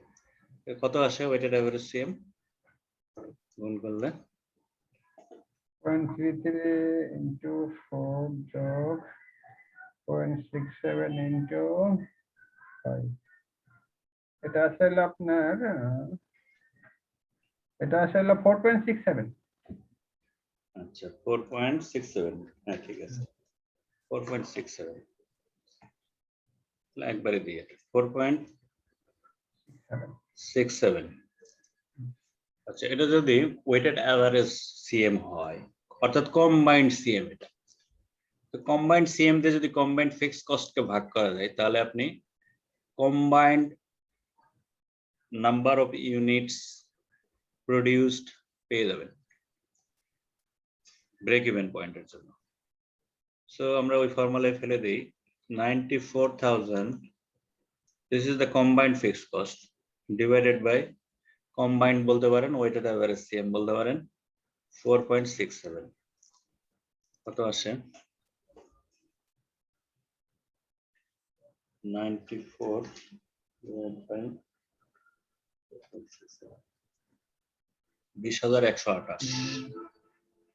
12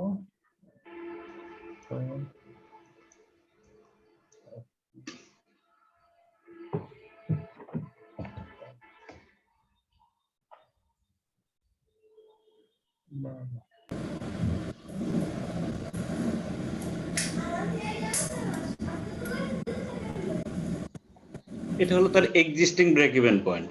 অর্থাৎ আমাদের ফার্স্ট, এখন আমরা মূল প্রশ্ন উত্তর খুঁজতে যাইনি, আমরা এমসিকিউতে পরে যাব। অর্থাৎ আপনার জয়েন্ট প্রোডাক্ট যদি এরকম থাকে, প্রোডাক্ট রেশিও আমরা দেখব মিক্সের রেশিওটা কত সেই অনুযায়ী আমরা weighted average contribution margin per unit বের করে নেব। বের করে আমরা ফিক্সড কস্টের সাথে যদি ভাগাভাগি করে নিই তাহলে আমরা একটা ফিগার পাবো। এই 20,128 ইউনিটস কম্বাইন্ডলি যদি মানে এই 20,128 এর মধ্যে রাউন্ডও আছে হার্ড শেপও আছে, অর্থাৎ এতগুলো ইউনিট মিক্স প্রোডাক্ট প্রডিউস করলে সে ব্রেক ইভেন পয়েন্টে আসতে পারে। এটা হলো একটা ফাইন্ডিংস আমাদের। এভাবে জয়েন্ট প্রোডাক্ট যেভাবেই থাক না কেন জয়েন্ট প্রোডাক্টের ব্রেক ইভেন পয়েন্ট বের করার সিস্টেম হলো এটা। এখন যদি বলতো যে ব্রেক ইভেন পয়েন্টে রাউন্ড কেক কতগুলো তৈরি করতে হবে আর হার্ড শেপ কতগুলো তৈরি করতে হবে, এটা বের করা যাবে না? এটাকে প্রপোর্শনেট করে দিলেই তো হবে। প্রপোর্শন করে দিলেই হবে, অর্থাৎ এটা 33% আর এটা 67%। তাহলে এই জায়গাটাকেও সেগ্রিগেট করা যাবে যে ব্রেক ইভেন পয়েন্টে যেতে হলে আমাকে কতগুলো রাউন্ড শেপ এবং কতগুলো হার্ড শেপ কেক প্রডিউস করতে হবে, সেটা আমরা পেয়ে যাবো অ্যাজ পার প্রোডাক্ট এই যে মিক্সটা সেলস মিক্স থেকে। সেলস মিক্স রেশিও বলেন বা সেলস মিক্স, এটা অ্যাপ্লাই করলে আমরা ওটা সেগ্রিগেট করতে পারি। আচ্ছা, এখন মূল অঙ্কে আসি আমরা।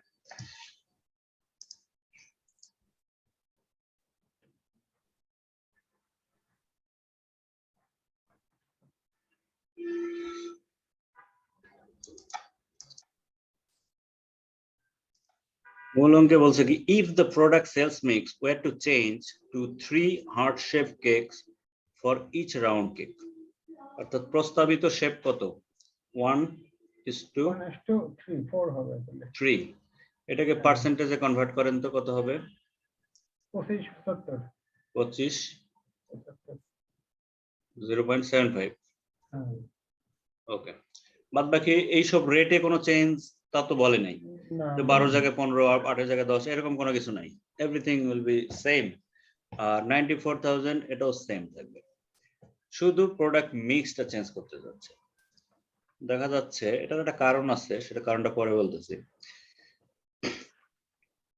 এই প্রোডাক্ট মিক্সটা সেলস মিক্সটা অনেক সময় এটা একটা one kind of sensitivity analysis. সে বিভিন্ন জায়গায় রেশিও সেট করে দেখে যে কোন জায়গায় আসলে তার প্রফিট ম্যাক্সিমাইজ হচ্ছে, এটা একটা উদ্দেশ্য থাকে। আচ্ছা, তাহলে এইটার ওয়েটেড অ্যাভারেজ সিএম কত হবে এই সিস্টেমে গেলে? এটা আপনারা বের করেন। অর্থাৎ প্রপোজ সেলস মিক্স ইজ 1:3।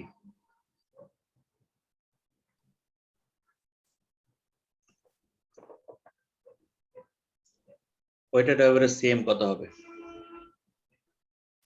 1 যোগ 1 plus 5 into 0.75 1 plus 5 into 0.75 5 into 0.75 3 টাকা 75 পয়সা, তাহলে হবে 4 টাকা 75 পয়সা। ক্লিয়ার? আগে কত ছিল? না, এটা আবার একটু বলেন। আচ্ছা, ওয়েটেড অ্যাভারেজ সিএম বের করতেছি আমরা। ওয়েটেড অ্যাভারেজ সিএম, আমার প্রোডাক্ট মিক্স কত, মানে সেলস মিক্স রেশিওটা কত? 1:3। 1টা কি এটা আগে বুঝেন, কামাল ভাই বলেন ওই 1টা কি আর 3টা কি?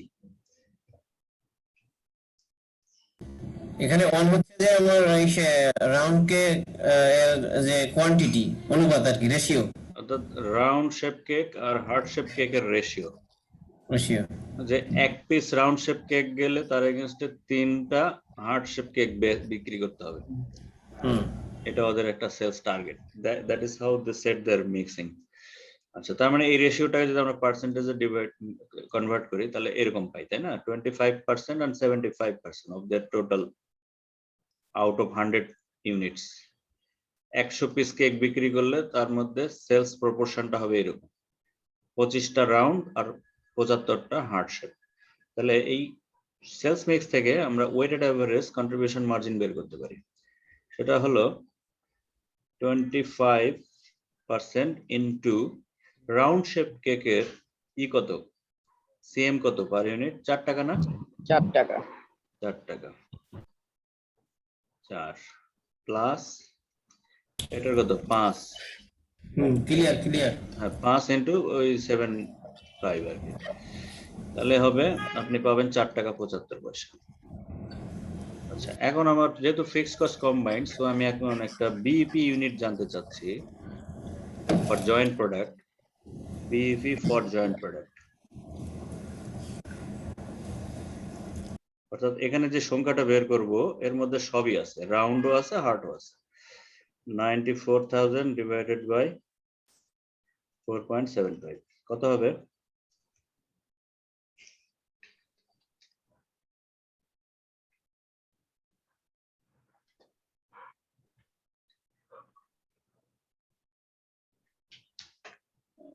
কেউ একজন বলেন, আমার ক্যালকুলেটর বন্ধ হয়ে গেছে।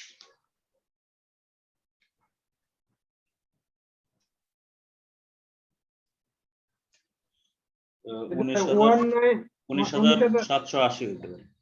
89 89, আচ্ছা। 19,789 90 নিলে হয় 89। 789, হ্যাঁ ঠিক আছে। এটা কি এটা কিন্তু মিক্সড, সব এর মধ্যে সবকিছু আছে, তাই না? এর মধ্যে হার্টও আছে, অর্থাৎ রাউন্ড প্লাস হার্ট মিলে এটা।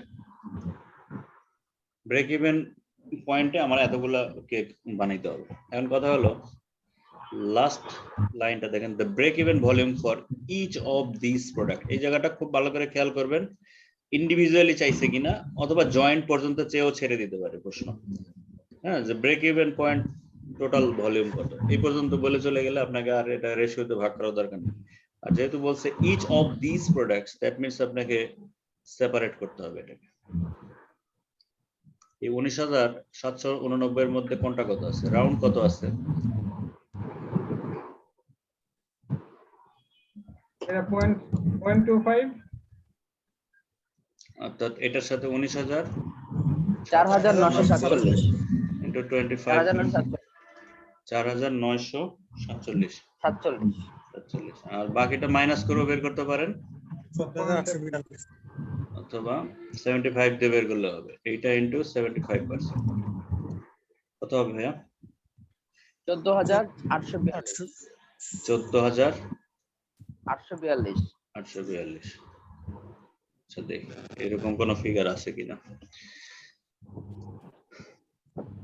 কাছাকাছি আছে আছে শেষেরটা। হ্যাঁ, 47 48 জায়গাটা আউট অফ ফ্র্যাকশন এরকম হতে পারে, সমস্যা নেই। D, option D is the right answer. তাহলে তো আমার এই যে আগের অংশ করার দরকার ছিল। আগের অংশ করছি, ওটা জাস্ট একটা জেনারেলাইজ কনসেপ্ট দেওয়ার জন্য,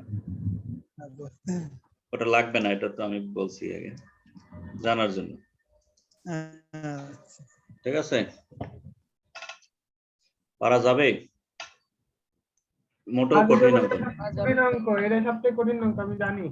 এটা কঠিন, সবচেয়ে কঠিন এটা, এর চেয়ে কঠিন কিছু নাই। এর চেয়ে কঠিন কোনো কিছু নাই ইয়েতে, সিবিপি অ্যানালাইসিস। এটা হলো কথা, মানে এই কঠিনটাই যদি এত সহজ হয় তাহলে বলা যায় সিবিপি অ্যানালাইসিসে কিছু নাই আসলে। বাট এখান থেকে আসলে অনেক রকম ডিসিশন নেওয়া যায়। সিবিপিটা সবাই মজা পায় আসলে। দোকানদার অঙ্ক তো ওই জন্য ভালো হয়। হ্যাঁ, ছোট ছোট ব্যবসায়ীদের অঙ্ক তো।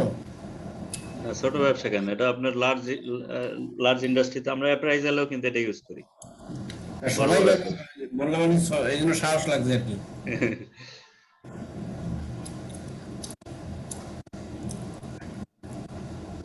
জিতু ভাই, হ্যাঁ, আমরা ফেসবুকে যে সময়টা ব্যয় করি ওই পরিমাণ সময় দিলে হবে না? ফেসবুকে তো আমরা অনেক সময় দিই, তার 3 ভাগের 1 ভাগ দিলে হবে। আমার তো ফেসবুক নাই। তো আরো ভালো। বুক কোনটা আছে তাহলে? এটা অফিসে নিয়ে যাই। টেক্সট বুক আছে। ঠিক আছে ঠিক আছে ঠিক আছে। না, রিয়াল ভাই হলে শেয়ার বুক, সেটাও ভালো। আচ্ছা দেখেন, the ratio of fixed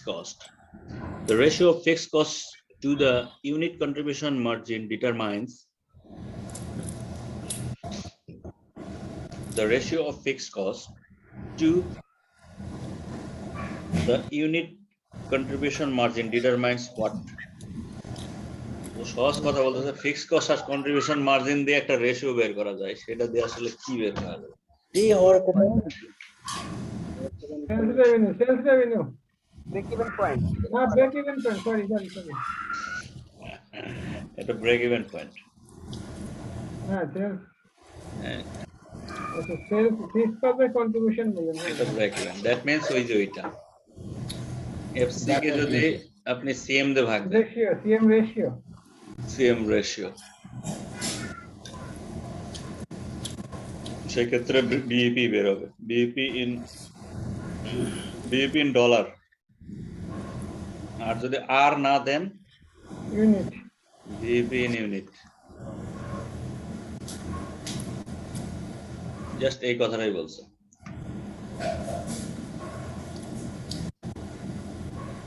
আর যদি টোটাল কস্ট হইলে সেলস ভলিউম হইতো উপরে।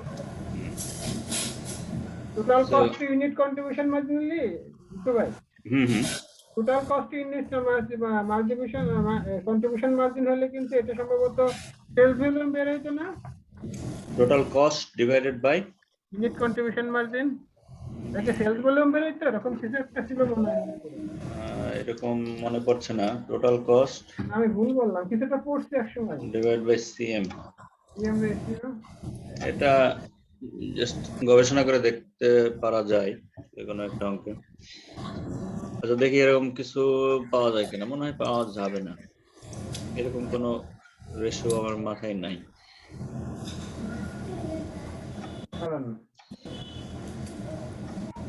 না টোটাল কস্ট এটা তারপর ফিক্সড কস্ট তো টোটাল সেটা আবার কন্ট্রিবিউশন মার্জিন বাদ চলে যাবে। তাহলে টোটাল কস্ট বলতে ভেরিয়েবল আর ফিক্সড কস্ট না, তাহলে ভুল হবে, কন্ট্রিবিউশন মার্জিন থাকবে না। আমরা কিছু একটা পড়ছিলাম মনে পড়তেছে না, পাবেন না তো এখানে। আচ্ছা এই অঙ্কটা দেখেন, আপনারা করে দেন 5 মিনিট সময়।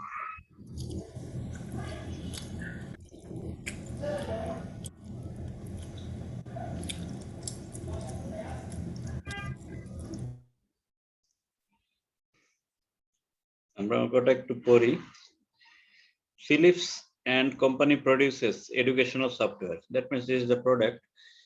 Its current unit cost based upon an anticipated volume 150,000 units. Anticipated volume by estimated budgeted volume holo 150,000. This is the relevant range.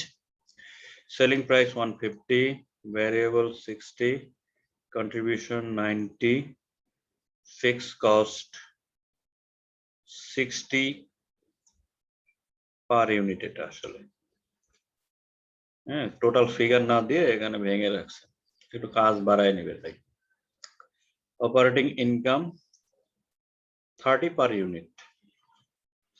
Operating income এখানে খুব একটা জরুরি না, অনেক সময় ইনকাম স্টেটমেন্টের সাথে রিলেট করার চেষ্টা করে কিছু কিছু ম্যাথ। জাস্ট আমরা দেখে রাখলাম প্রশ্ন কি বলছে দেখি। Sales for the coming year are estimated to be 170,000। Sales increase করতেছে, which is within the relevant range of Philips cost structure.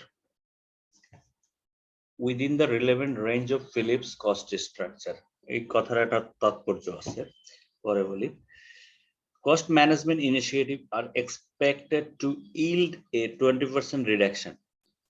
Cost management initiatives are expected to yield a 20% reduction in variable cost. 20% reduction. This will be 20% reduce. Propose reduction in variable cost and reduction of 750,000 in fixed cost. Reduction of fixed cost টেনে হিসেবে কমাবে, আগে যা লাগতো তার চেয়ে 7.5 লাখ টাকা কমাইতে চায়। Okay, Philips cost structure for the coming year will include এইরকম একটা চেঞ্জ আনার ফলে তার কস্ট স্ট্রাকচারটা কত হবে। Philips cost structure for the coming year will include, মানে নিচের কোন ক্যালকুলেশনটা মানে ওই প্রপোজ ফিচারের সাথে আর কি অ্যাপ্রোপ্রিয়েটলি যায়।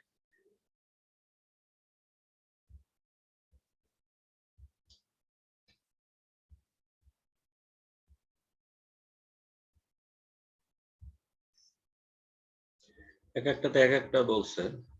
পার ইউনিট কন্ট্রিবিউশন মার্জিন এত হবে, ফিক্সড কস্ট এত হবে, টোটাল কন্ট্রিবিউশন মার্জিন এত হবে। এই অঙ্কটা আপনাকে এলিমিনেশন ওয়েতে করতে হবে। সরাসরি উত্তর মানে প্রশ্নের কোন উত্তরটাকে টার্গেট করবেন এটা কিন্তু বলা যাচ্ছে না আগে থেকে।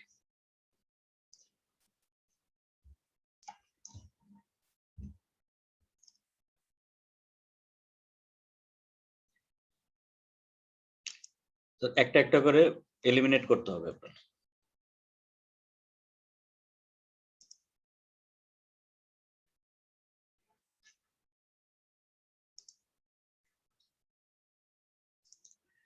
ওকে জয় ভাই,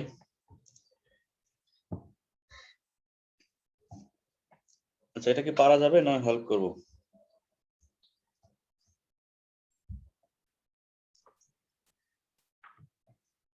আচ্ছা হ্যাঁ কোশ্চেন জিজ্ঞাসা করতেছি, বলেন। আপনি যে শুরু করছেন, আচ্ছা এটা হচ্ছে যে ওই যে নাম্বারটা হবেই না।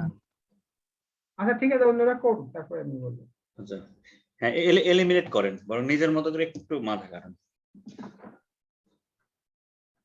এটা মানে এটা করতে গেলে অনেক কিছু ক্যালকুলেশন করে আসতে হয়, কিন্তু দুর্বোধ্য কিছু না।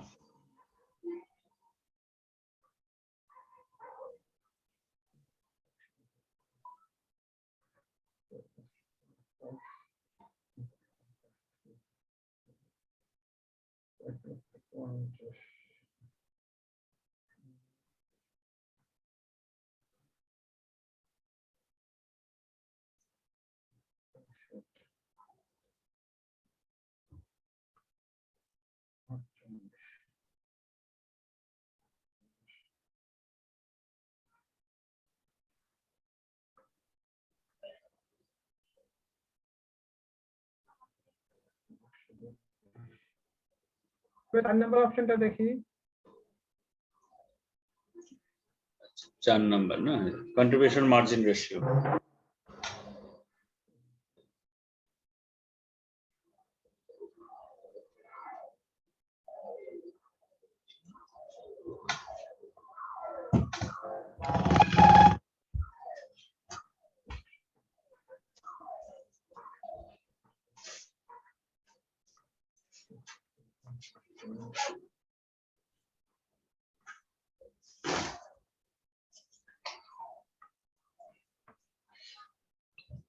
আলহামদুলিল্লাহ।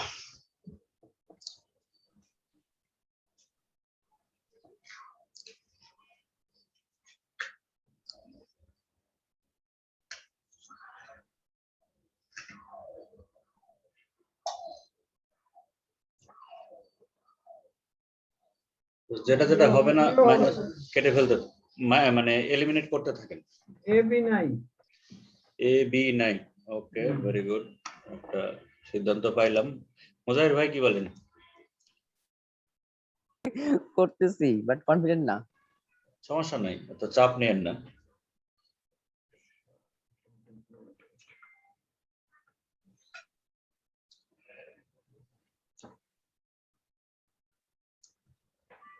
সিটা একটা পার্ট মিলে সি অ্যান্সার, আমার আর করা লাগবে না। আচ্ছা সি হলে ডিও হইতে পারে, ঠিকই আছে দাঁড়ান। সালে ভাই বলতেছে সি ইজ কারেক্ট। না সি হলে ডিও হইতে পারে, এক পার্ট তো সেম, সি এর এক পার্ট আর সি এর প্রথম পার্টের অ্যান্সার তো সেম, একই জিনিস উল্টা। আচ্ছা কন্ট্রিবিউশন মার্জিন রেশিও 68%। অপারেটিং ইনকামটা একটু মিলাই দেখেন। হ্যাঁ হ্যাঁ হ্যাঁ ওটাই মিলাইতেছি আর কি, মিলাই দেখেন। অপারেটিং ইনকাম হচ্ছে আপনার একসাথে দুইটা ফিগার মিলবে না কখনোই না। হ্যাঁ হ্যাঁ হ্যাঁ ওটাই বলতেছিলাম আর কি। আপনার সেলস হলো 175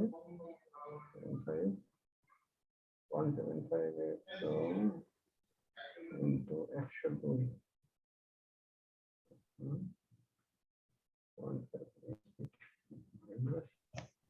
ফিক্সড কস্টে মনে হয় কমাইছে তাই না? ফিক্সড কস্ট আগে জায়গায় থাকবে না। ফিক্সড কস্ট আগে কত ছিল দেখি, ফিক্সড কস্টটা বের করেন। আগে কত ছিল? উপরে মনে হয় ছিল মনে হয়। না না কোথাও ছিল না। আচ্ছা আচ্ছা ফিক্সড কস্ট পার ইউনিট হিসাবে দেওয়া আছে, আচ্ছা হ্যাঁ হ্যাঁ হ্যাঁ আচ্ছা আচ্ছা ঠিক আছে। গ্রস ফিগার দেয় নাই, তাহলে ক্যালকুলেট চালাকি করছে। আচ্ছা, হ্যাঁ, দেখছি।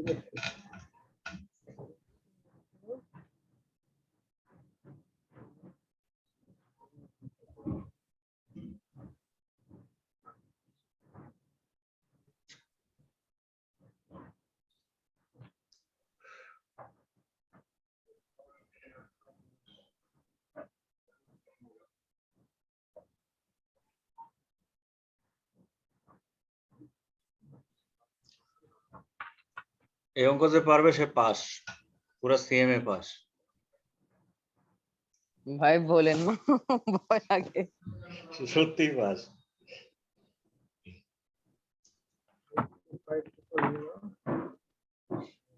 আমার রায়হান ভাই কই? রায়হান ভাইয়ের কণ্ঠ শুনি না।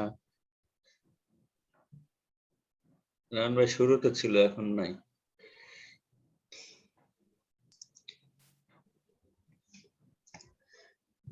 হ্যাঁ, সিএন জানি তো ভাই, আমার সাথে হয়ে গেছে। সালে ভাই পাস। সালে ভাই নেক্সট সিএমএ আর কি। দোয়া করেন। আমি অনেকের কথা বলি যে আমার যদি কেউ ভালো কিছু বলে সবসময় বলি কবুল ভাই করতে। confident ভাই। এটা কিন্তু দুর্দান্ত একটা অঙ্ক, মানে ক্যালকুলেশনের দিক থেকেও প্লাস টাইম ম্যানেজমেন্ট একটা ফ্যাক্টর। এটা হয়ে যাবে, সমস্যা নাই। টাইম নিয়ে আমি অত চিন্তা করতেছি না। না দিতে ভাই, অঙ্ক করতে গেলে আপনার কনসেপ্টুয়ালি মোটামুটি ভালো ক্লিয়ার হবে। হ্যাঁ হ্যাঁ হ্যাঁ, আদারওয়াইজ এটা পড়া হবে না। এটা সহজ, কিন্তু আসলে একটু পড়া কনসেপ্টুয়ালি ক্লিয়ার হবে। এটাই জাস্ট ডিপেন্ডস অন প্র্যাকটিস, হ্যাঁ, ফ্রিকোয়েন্সি। না ভাই, প্রথম দফায় পারা মানে অবশ্যই আপনার বেস নিয়ে আশা করা যায় আর কি, পারাটাও ইনশাআল্লাহ। সিএমএ, এই অঙ্ক প্রশ্ন পড়াটাও সিএমএ। হ্যাঁ, লাইক প্রথমবারে এই অঙ্ক না পারাটাও সিএমএ, কারণ রিডিং করলো কোশ্চেন, এটা তো সিএমএ। শুনেন, আমি বলি এখানে সবার আগে পাস করবে কামাল ভাই। হ্যাঁ হ্যাঁ হ্যাঁ হ্যাঁ, আমি এটা আশা করি, কারণ কামাল ভাই সবাই আগে খাতা দেখবেন আপনি তখন নাকি? সালে ভাইয়ের বেস অরিজিনালি মানে সিএমএ পাস করা, সিএমএ সিএফএ এগুলো সব পাস করতে পারবে সে ফার্স্ট অ্যাটেম্প্ট, এটার কোনো সন্দেহ নাই। কিন্তু আমার মতো যারা হাইব্রিড, আমার শুনেন, হাইব্রিড আমি কামাল ভাই আমার একটা কথা বলে, আমি বেশিক্ষণ ক্রিজে থাকি না, সমস্যা হচ্ছে এইখানে। না, বেশি মেধাবী লোকেরা তো বেশি অস্থির হয়, এটা খুব স্বাভাবিক। মেধাবী জন্য না, আসলে আমি দীর্ঘদিন ধরে পড়ছি তো, এইটাই ভাই, পার্থক্য তেমন কিছু না। আপনি যদি এই মনে করেন গ্রাজুয়েশন এখান থেকে যেগুলো পড়তে থাকেন, তাহলে একটা সময় পরে আপনার কনসেপ্টুয়ালি ক্লিয়ার থাকে, তো প্র্যাকটিস না থাকে বিভিন্ন বুঝে যাবে। তেমন করে গেছে না। আমরা অঙ্কটা করি একদম মনোযোগ দিয়ে। হ্যাঁ, আসেন শুরুতে আসেন।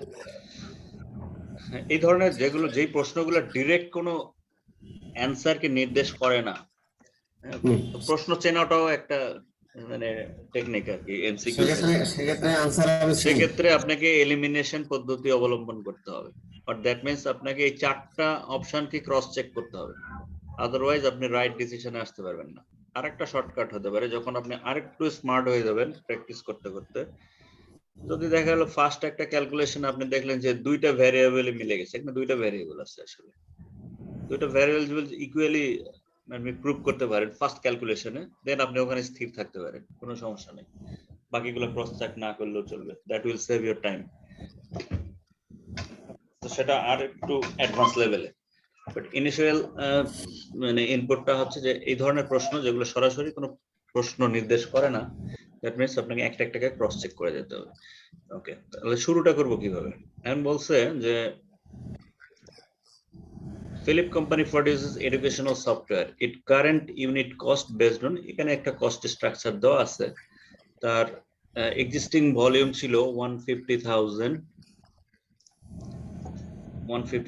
Units, but there are some proposal যে এইটাকে আমরা 175 ইউনিটস এ উন্নীত করব, আর এইটার ফিক্সড কস্টটা একটু কমাতে চাই, আর ভ্যারিয়েবল কস্ট কি করবে? Initiative are expected to yield a 20% reduction, variable cost একটু রিডিউস করবে তারা। তাহলে এইভাবে আমরা একটু দেখি, সেলিং প্রাইস তো চেঞ্জ হবে না, it will be remaining same. এটা 150 থাকবে। ভ্যারিয়েবল কস্ট যদি 60% এর থেকে 20% কমায় কত হবে? এটাকে 8 দিয়ে গুণ দেন, কত? 48 টাকা হয় না? 48। তাহলে সিএম কি ওই আগের জায়গায় থাকবে? সিএম কত হবে? 102 টাকা হয়ে যাবে, তাই না? যে চেঞ্জ গুলো তারা প্রস্তাব করছে সেই জায়গায় আগে হাত দেব। 102 টাকা হবে কন্ট্রিবিউশন মার্জিন। আচ্ছা, ফিক্সড কস্ট আমার লাগবে এই অঙ্কটা করতে গেলে। So fixed cost per unit হিসাবে দেওয়া আছে, এটাকে একটু গ্রস ফিগারে বের করি। তাহলে এই 60 কে আমরা কত দিয়ে গুণ দেব? এটা একটা ডিসিশন, এখানে একটা কনফিউশন অ্যারাইজ করবে। আমরা টোটাল ফিক্সড কস্ট জানতে চাই, কোন সংখ্যা দিয়ে গুণ করব?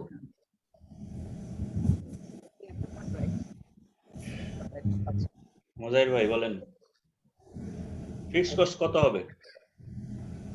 ফিক্সড কস্ট মানে 825 চারটা শূন্য, ওটা ঠিক আছে।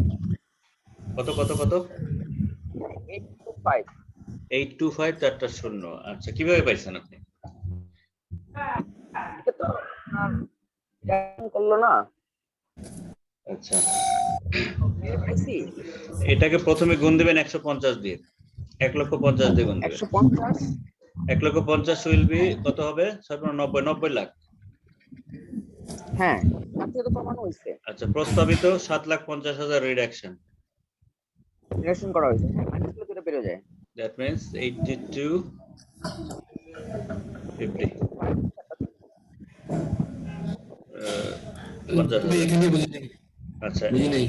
এখানে বোঝেন নাই? আছে দাঁড়ান, একটা কিন্তু পেয়ে গেছে, এটা একটু লক করে রাখি। আচ্ছা, ফিক্সড কস্ট আপনার লাগবে তো এই ধরনের ক্যালকুলেশন, সিভিপি অ্যানালাইসিসের যে কোনো ক্যালকুলেশনে আপনার ফিক্সড কস্ট খুব ইম্পর্টেন্ট একটা ফিগার। বাট এরা তাদের যে এক্সিস্টিং সেটআপটা ছিল, দেখেন প্রথম এটা হলো এক্সিস্টিং, এটা এক্সিস্টিং সেটআপ। এক্সিস্টিং সেটআপে ফিক্সড কস্ট কোথাও গ্রস দেওয়া আছে? গ্রস তো দেওয়া নাই, শুধুমাত্র $60 পার ইউনিট বলছে, তাই না? তাহলে তার এক্সিস্টিং ইউনিটস কত ছিল? 1,50,000 ইউনিটস।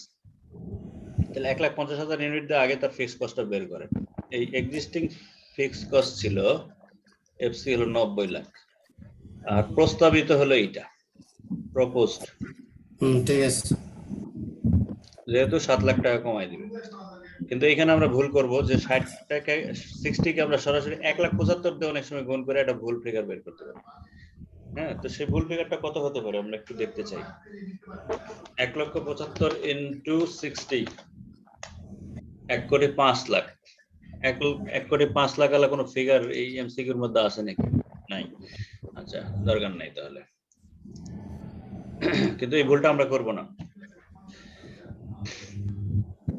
তাহলে প্রস্তাবিত ফিক্সড কস্ট পাইলাম 82,50,000।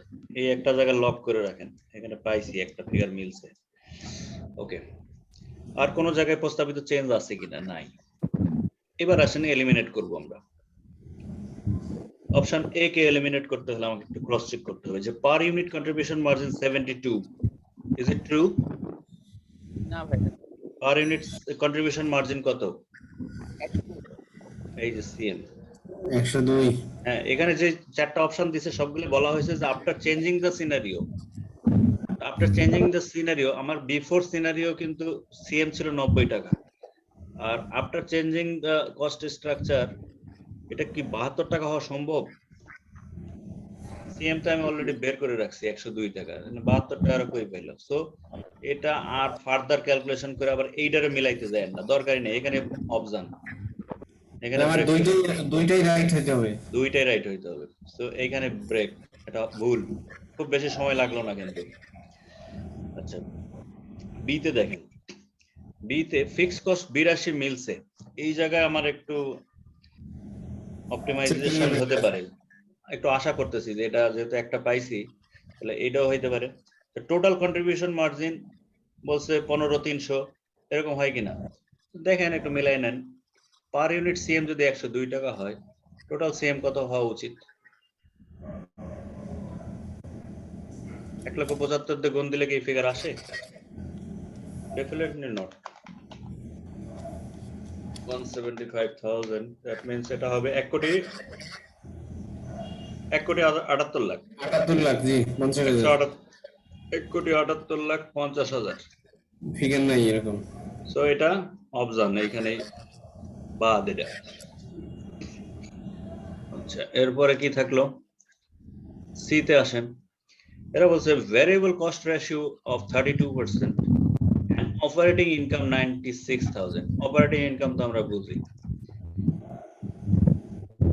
এটা কিভাবে মিলবে? ভ্যারিয়েবল কস্ট রেশিও আবারটা কি?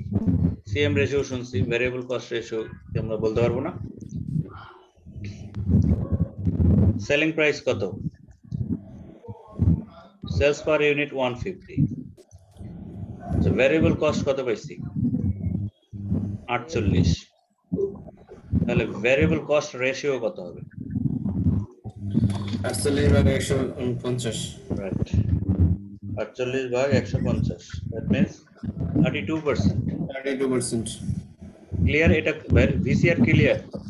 হুম। আচ্ছা, আগে 32%। আমি গ্রামে বিসিআর দেখতাম, ওইটাই মনে হয়। ওই ভিসিআর মনে করলে হবে না, ভিসিআর হলো 32%। দ্যাট মিন্স এখানে একটু আমার আশা আশা লাগতেছে যেটা হইতে পারে, একটা পাইছি। এখন একটু নেট অপারেটিং ইনকামটা আমরা একটু ক্রস চেক করতে পারি না? নেট অপারেটিং ইনকাম আমরা কিভাবে ক্রস চেক করব? যদিও ভাই একটা জিনিস মাঝখানে বলে রাখছি, হ্যাঁ, মানে কস্ট অ্যাকাউন্টিং এ সাধারণত যখন আমরা কস্টিংটা করি, ফিনান্সিয়াল অ্যাকাউন্টিং না, ফিনান্সিয়াল স্টেটমেন্ট অ্যানালাইসিস না, হ্যাঁ, কস্ট অ্যাকাউন্টিং এর যে কোনো রেশিও সাধারণত সাধারণত ডিনোমিনেটর সাধারণত সবসময় সেলস থাকে যে কোনো sales রেশিও, থাকে। ঠিক আছে না? হ্যাঁ, হ্যাঁ, ম্যাক্সিমাম কস্ট ক্ষেত্রে অ্যাকাউন্টিং এর ক্ষেত্রে ডিনোমিনেটর সাধারণত সবসময় সাধারণত এক্সেপশনালি যে একটা কস্ট অ্যাকাউন্টিং এর অ্যাকাউন্টেন্টের মেইন কাজ হলো যে ইনপুট কম দিয়ে সেলসটা ঠিক আছে কিনা, বাড়ানো যায় কিনা, এই ধরনের কাজ সে এইটা বেশি। হচ্ছে ওই মুখস্থ করা না, মানে কমন মনে রাখা। হ্যাঁ, হ্যাঁ, এটা মানে করতে গেলে এটা কাজ। ডিনোমিনেটর সেলস দিয়ে যে নামটা বলবো এটা উপরে বসাই দিই। আচ্ছা, আমরা একটু অপারেটিং ইনকাম ক্রস চেক করব। তো আমরা জানি যে টোটাল সেলস কত আমাদের? Total sales 150 into 1,75,000। এটা গুণ দেন না, এখানে কত হয়? কত? 150 100। অথবা আরো শর্টকাট আছে এটা। সিএম দিয়ে দেন, কন্ট্রিবিউশন হ্যাঁ, আরো শর্টকাট করা যায়, এত বড় লম্বা না টানি। 2,62,50,000। শর্টকাট করেন, দেখেন বের করব। অপারেটিং ইনকাম বের করার শর্টকাটটা হচ্ছে CM per unit, into sales, CM per unit into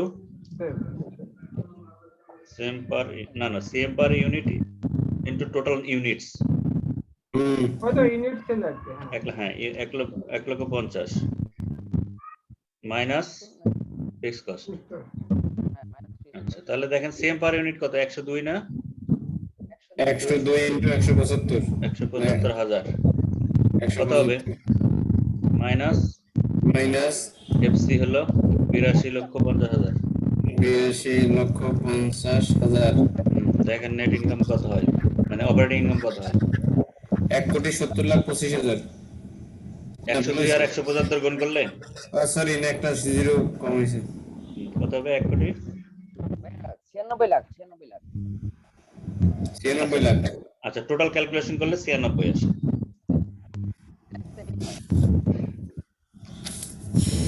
তাহলে এটা মিলছে? অপারেটিং ইনকাম তো আমরা পাইছি, প্রুফ, প্রমাণিত।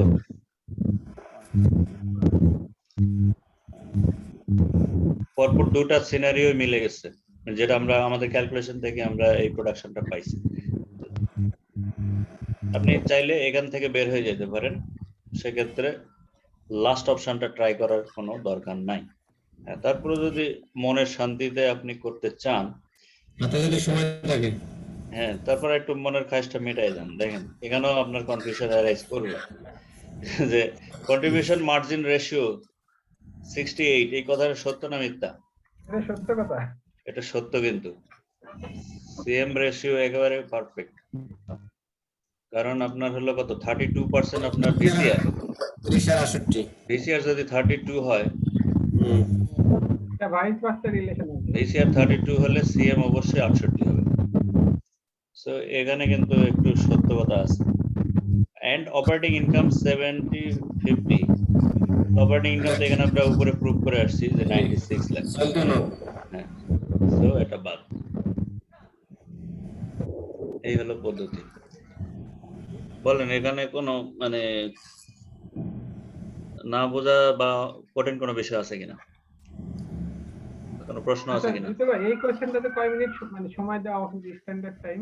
এটা অবশ্যই ডিফিকাল্ট স্ট্যাটাসের ম্যাথ, এটা 3 মিনিট তো পাবেনি, 3 মিনিটের বেশি পাবেন, মানে এটা মার্কস ক্যারি করবে অনেক বেশি। সব অঙ্কে তো একরকম সময় লাগবে না, অনেকগুলো আছে। হ্যাঁ হ্যাঁ হ্যাঁ, 20 মানে সেকেন্ডে এটা জানা অভিজ্ঞতাটা একটা বড় জিনিস আছে। ডেফিনেটলি এটার জন্য আপনি 3 মিনিট ব্যয় করতে পারবেন, কোনো সমস্যা হবে না, 3 মিনিট আর লাগবে নাম্বার? না। আপনি যখন অনেক প্র্যাকটিস করবেন বাসায় হ্যাঁ বা অনেক আপনি প্র্যাকটিস। তখন হ্যাঁ তো 3 নাম্বার কত মিনিটস। থাকে এটা? হ্যাঁ, এটা কত নাম্বার থাকতে পারে? এটার মার্কস মানে ডেফিনেটলি 5 এর উপর থাকবে, 5 to 8 থাকতে পারে। 5 to 8।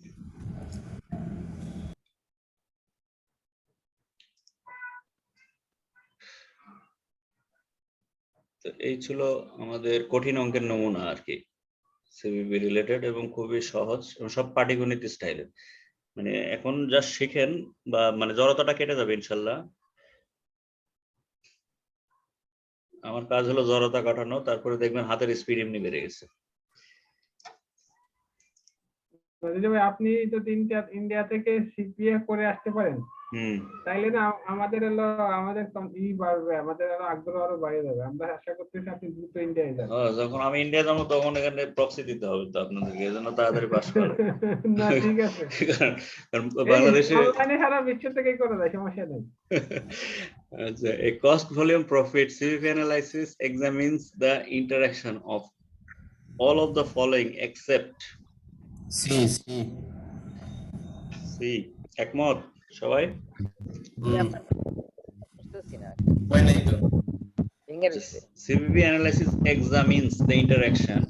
হ্যাঁ, CVP এর সাথে আসলে রিলেভেন্ট ক্যালকুলেশন কি কি এটাই বুঝাইছে। দেখেন, CVP এর সাথে টোটাল ফিক্সড কস্টের সম্পর্ক আছে, সেলস ভলিউমের সম্পর্ক আছে, পার ইউনিট ভ্যারিয়েবল কস্টের সম্পর্ক আছে, কিন্তু ক্যাপিটাল এক্সপেন্ডিচারের কোনো সম্পর্ক আছে?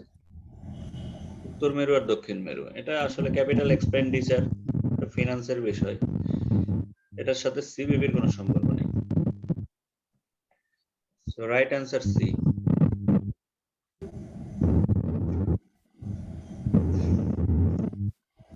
The relevant range refers to the activity levels over which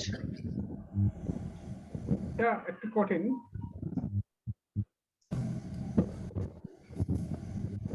এটা অন্যরা বলো।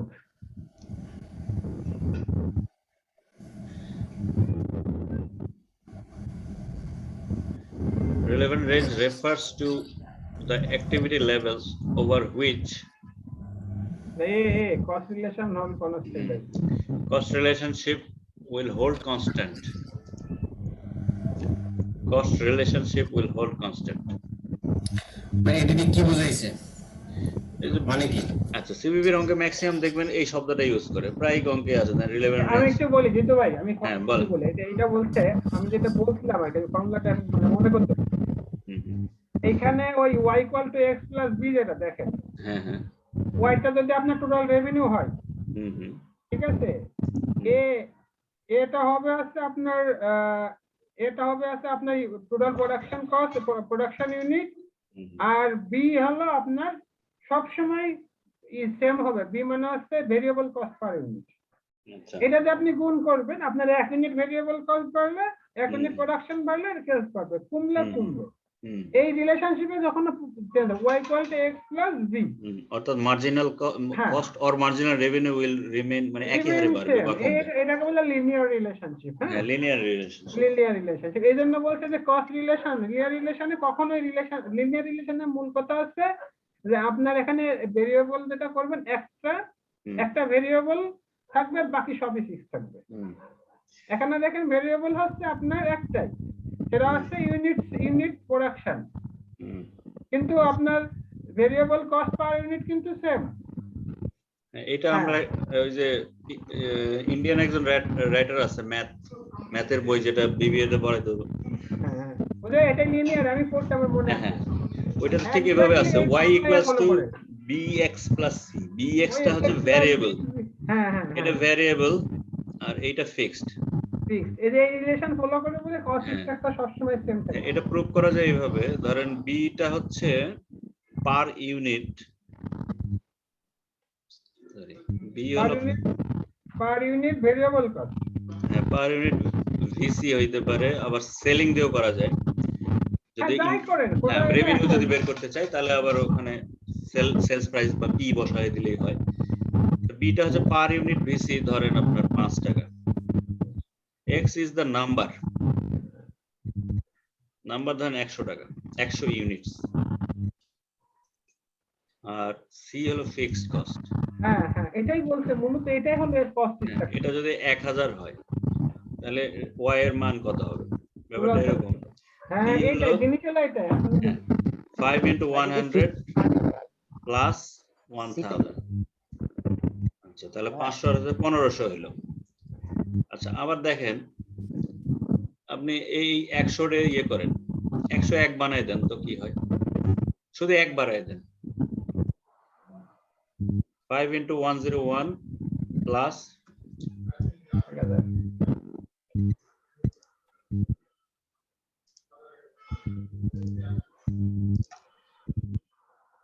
5 into 101 plus 1000, তাহলে কত? 505, 1000, 1505। দেখেন এখানে শুধু ভেরিয়েবল কস্টের অংশটা বাড়ছে, ফিক্সড কস্ট কিন্তু বাড়েনি। তাহলে ইম্প্যাক্টটা দেখেন, impact of 1 unit, incremental cost যেটা বলে আছে। হ্যাঁ, 1 ইউনিটের জন্য আসলে 5 টাকাই বাড়ছে, কিন্তু ডিফারেন্সটা কত? ডিফারেনশিয়াল। এই জন্য বলে এটাকে লিনিয়ার রিলেশনশিপ, কস্ট রিলেশনশিপ, অর্থাৎ একই হারে বাড়বে। এটা জাস্ট 102 হলে কত হতো? তাহলে এখানে 1510 হইতো। 103 হলে 1515 হইতো। অর্থাৎ 1 ইউনিটের প্রতি 1 ইউনিট অ্যাডিশনাল ইউনিটের জন্য ওই একই হারে বাড়তে থাকে। আবার এটা ধরুন আমরা কস্ট ধরে করলাম, এটা রেভিনিউ ধরে করলেও জাস্ট একই ইমপ্যাক্ট হবে। হ্যাঁ, এখানে ভ্যারিয়েবল কস্ট না বলে যদি আমরা পি বলতাম, sales per unit, same relationship. প্রতি 1 ইউনিট অতিরিক্ত সেল করার কারণে আপনার একই হারে রেভিনিউ যোগ হতে থাকবে। This is the cost relationship, bold constant. এখন বলতেছেন যে কনস্ট্যান্ট বলছে, কিন্তু এখানে তো 1505, এখানে 15 হলো, তো কনস্ট্যান্ট থাকলো কোথায়? রিলেশনশিপ কনস্ট্যান্ট, এইটাই হলো কথা। সেটা আপনাকে বলছি কস্ট কনস্ট্যান্ট। হ্যাঁ, গ্রস, এটা রিলেশনশিপ। হ্যাঁ, গ্রস জাহান্নামে যায়, গ্রস তো চেঞ্জ হবে, বাট কি হারে বাড়তেছে? ওদের চেঞ্জিং রিলেশনটা কি আসলে? কেমিস্ট্রিটা থাকতে হবে। Chemistry is the old constant. যেটা এই অঙ্কটা আমরা একসাথে এক জায়গায় করছিলাম, আমাদের যিনি টিচার ছিলেন উনি খুব ভালো মানে শিখিয়েছিলেন। আপনি যে ক্যাপিটাল মার্কেটের ক্যাফেন বের করার সময় আপনি স্লোপ বের করেন না? হ্যাঁ হ্যাঁ, স্লোপ কখনো বের করছেন কিনা? স্লোপে কিন্তু স্লোপ আমি জাস্ট গ্রাফ দিয়ে কাজটা করার চেষ্টা করি। স্লোপের লাইনটা কিন্তু মাঝখান দিয়ে যায়, খেয়াল করে দেখছেন কিনা? এক্স্যাক্টলি মাঝখান দিয়ে। আচ্ছা আচ্ছা, স্লোপের দুই পাশে ডট কিন্তু সমান সংখ্যক পড়ে এবং প্রত্যেকটার মেজারমেন্ট সেম হয়। যখন আপনি ক্যাপেন বের করবেন, ক্যাপেন যখন আপনি প্র্যাকটিক্যালি যখন কখনো অঙ্ক করে থাকেন, তখন এই এক্স্যাক্টলি লিনিয়ার রিলেশনশিপ ওখানে। এবং স্লোপ করার সময় দেখবেন যে অনেকগুলো ডট মাঝখানে থাকে, তো আপনি মানে ক্যাপিটাল মার্কেট লাইনে ক্যাপে মেলায় কি আমরা সিকিউরিটি মার্কেট লাইন করছি না? বিজনেস ম্যাথে বা স্ট্যাটে বিবিএমবি তো অনেক কিছুই শেখানো হয়, কিন্তু এগুলোর প্র্যাকটিক্যাল অ্যাপ্লিকেশন গুলো আসলে কিন্তু এভাবে আমরা বুঝি নাই। স্ট্যাটিস্টিক্স দিয়ে তো শেয়ার মার্কেট পুরোটাই নিয়ন্ত্রণ করা যায়, শুধু সব পুরোটাই দাঁড়ায় আছে কিন্তু স্ট্যাটিস্টিক্স দিয়ে। ফিনান্সটা মূলত আছে ইকোনমিক্স এবং স্ট্যাটিস্টিক্স, আর কিছু না। ফিনান্স অ্যাকাউন্টিং এর মূল জিনিস আছে স্ট্যাটিস্টিক্স আর ইকোনমিক্স। মাদার সাবজেক্ট হলো ইকোনমিক্স আর স্ট্যাটিস্টিক্স। আর কস্ট অ্যাকাউন্টিং তো আসলে পুরোটাই ইকোনমিক্স। হ্যাঁ, কস্ট অ্যাকাউন্টিং ইকোনমিক্স। আচ্ছা, এই যে দেখেন আমরা যেটা নিয়ে কাজ করলাম সেই অঙ্কটাই এটা, সেম জিনিস, সেম। হ্যাঁ হ্যাঁ হ্যাঁ, লিনিয়ার ইকুয়েশন বলে এটার উত্তর আপনারা দিবেন মাত্র 1.5 মিনিটের মধ্যে। Then Daniel is planning to rent a car for an upcoming 4-day business trip. 4 দিনের জন্য একটা গাড়ি ভাড়া করবে। The car rental agency charges a flat fee. Flat মানে fixed. হ্যাঁ, এটা আসলে fixed cost। এই 29 flat fee 29 per day plus 0.12 12 পয়সা করে পার মাইল। এটা হলো ভ্যারিয়েবল, কত মাইল যে যাবে এটা তো ঠিক নাই। সো এই 12 টাকা হলো 12 পয়সা আপনার ভ্যারিয়েবল। আচ্ছা, the Daniel plans to drive 140 miles on day 1 of his trip, 15 miles on day 2, 15 miles on day 3, and 140 miles on day 4. What are Daniel's total variable cost? Total variable cost. সহজ করে দিছে। Total cost চাই নাই। একটা part চাইছে শুধু। Total variable cost for the car rental.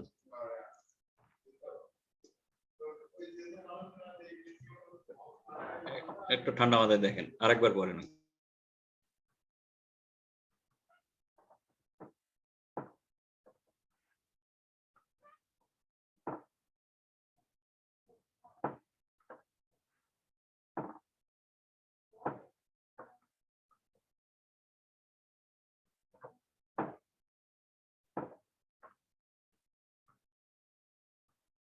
হয়ে গেছে স্যার?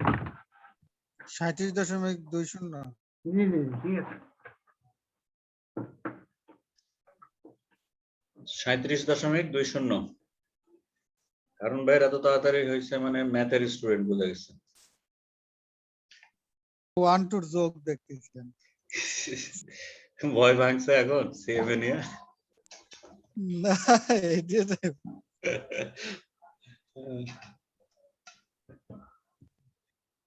এইটা দেখতেছি যে 1 2 যোগের মতো খালি যোগ কর। এটা খুবই সহজ, খুবই সহজ। আর যদি এটা যে টোটাল কস্ট বের করতে বলি, এর সাথে 116 যোগ হবে, ফিক্স কস্ট গুলো যোগ হবে, টোটাল হবে কি 153.2। তখন এ হবে आंसर। ওকে, তাহলে শুধু ভ্যারিয়েবল কস্ট বের করতে বলছে, তাই না? তাহলে 4 দিনের ভ্যারিয়েবল আইটেমস গুলো কি কি? 4 দিনের 140 প্লাস 15 প্লাস 15 প্লাস 140, এই তো নাকি? 280 আর 30 310, 310 কিলো বা মাইল 12 পয়সা মিলে 37 টাকা 20 পয়সা। আচ্ছা, এটা কি হবে? 16 number, Livingstone company has fixed cost 60,000 and the contribution margin ratio 30%. To break even, Livingston Corporation needs in dollar sales. মানে কত টাকা সেল করলে তার ব্রেক ইভেন আসবে? দুটা গুরুত্বপূর্ণ ইনফরমেশন দেওয়া আছে। এত সহজ অঙ্ক দিবে না, এটা আসলে প্র্যাকটিস ম্যাথ।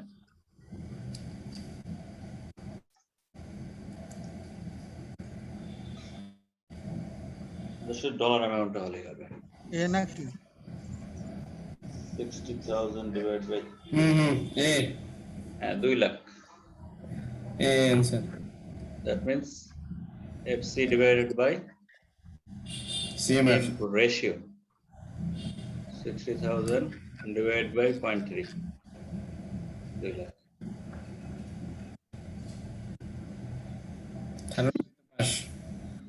আর একটা বদভ্যাস বাদ দিতে হবে, সেটা হলো আমি অলরেডি বদভ্যাস করে ফেলছি এখানে। সেটা হলো দেখেন কমা দিছি না, এই কমাটা বাঙালি স্টাইলে কমা দেওয়া যাবে না, যেহেতু রিটেন পার্ট আছে আমাদের, তো একটু কেয়ারফুল থাকতে হবে। হ্যাঁ, আমরা তো টাকা লাগার পরে একটা হাইপেন দিয়ে হ্যাঁ, কতগুলো আমাদের কতগুলো বদভ্যাস আছে। এই যে দুই ঘর পরপর যে কমা দিতাম, এটা করবো না অবশ্যই। 3 ঘর পরপর যদি ফিগারটা ধরেন 2 কোটি লেখেন, আমরা কোনোদিন দিইনি, না দিলেও কোনো সমস্যা নেই। আর যদি না দেন না দিবেন, সেটা হলো কথা। আর একটা হলো ডলার সাইন আমরা শেষে দিয়ে দিই, অনেক সময় দেই, এটাও করবো না। যদি দেই তাহলে অবশ্যই সামনে দিব। কমা না দেয়াই তো ভালো, সময় বাঁচে। হ্যাঁ, কমার জন্য মার্কস কাটবে না, বাট আমরা চেষ্টা করব ওই রাইটটা দেওয়ার। মানে আমি গতকাল একটা ভিডিও দেখছি আর কি, ভিডিওতে ইনস্ট্রাকশনটা দিছিল।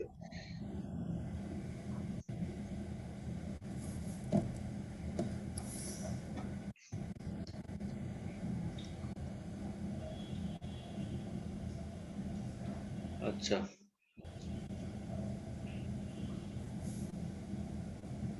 এটা একটু লম্বা অঙ্ক, এটা দেখে নিন, খুব সহজ।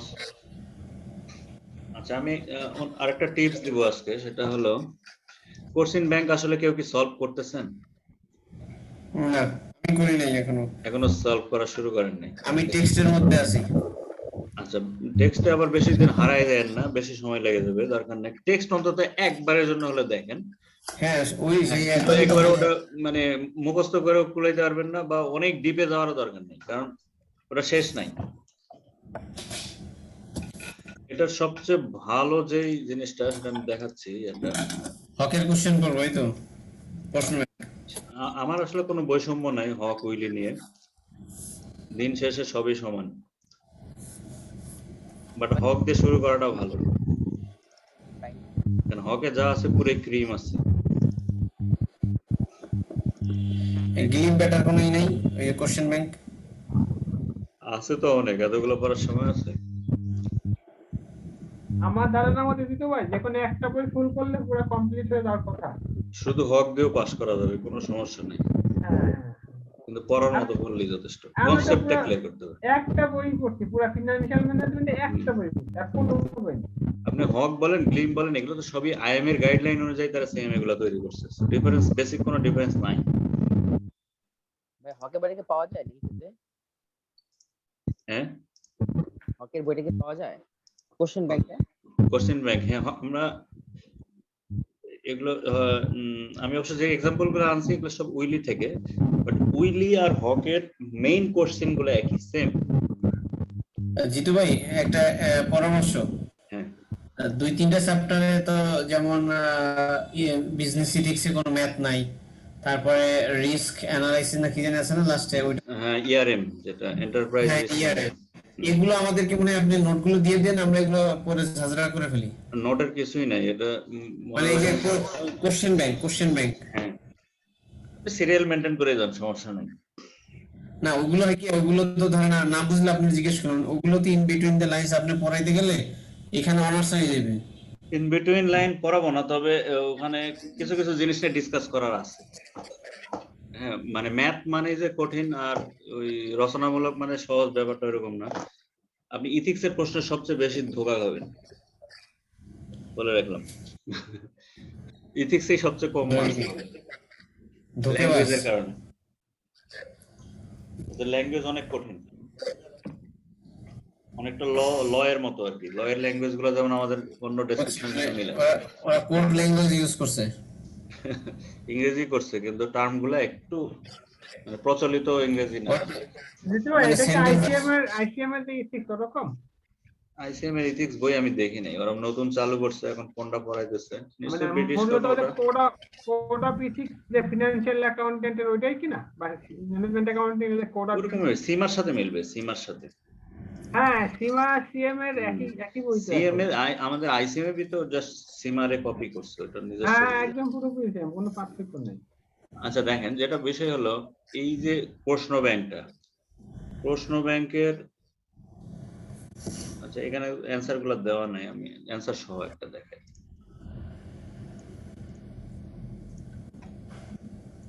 মানে দ্রুত কিভাবে শেষ করবেন সেটা খুব ইম্পর্টেন্ট। মানে বেশি শিখতে থাকলে শিখতেই থাকবেন, কিন্তু লাভ হবে না কিছু।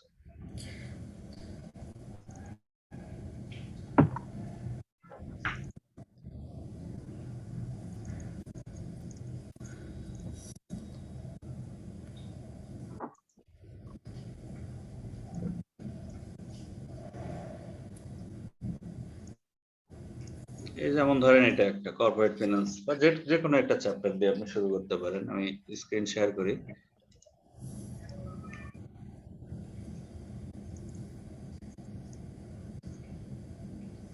আবার ওইটাই আসছে,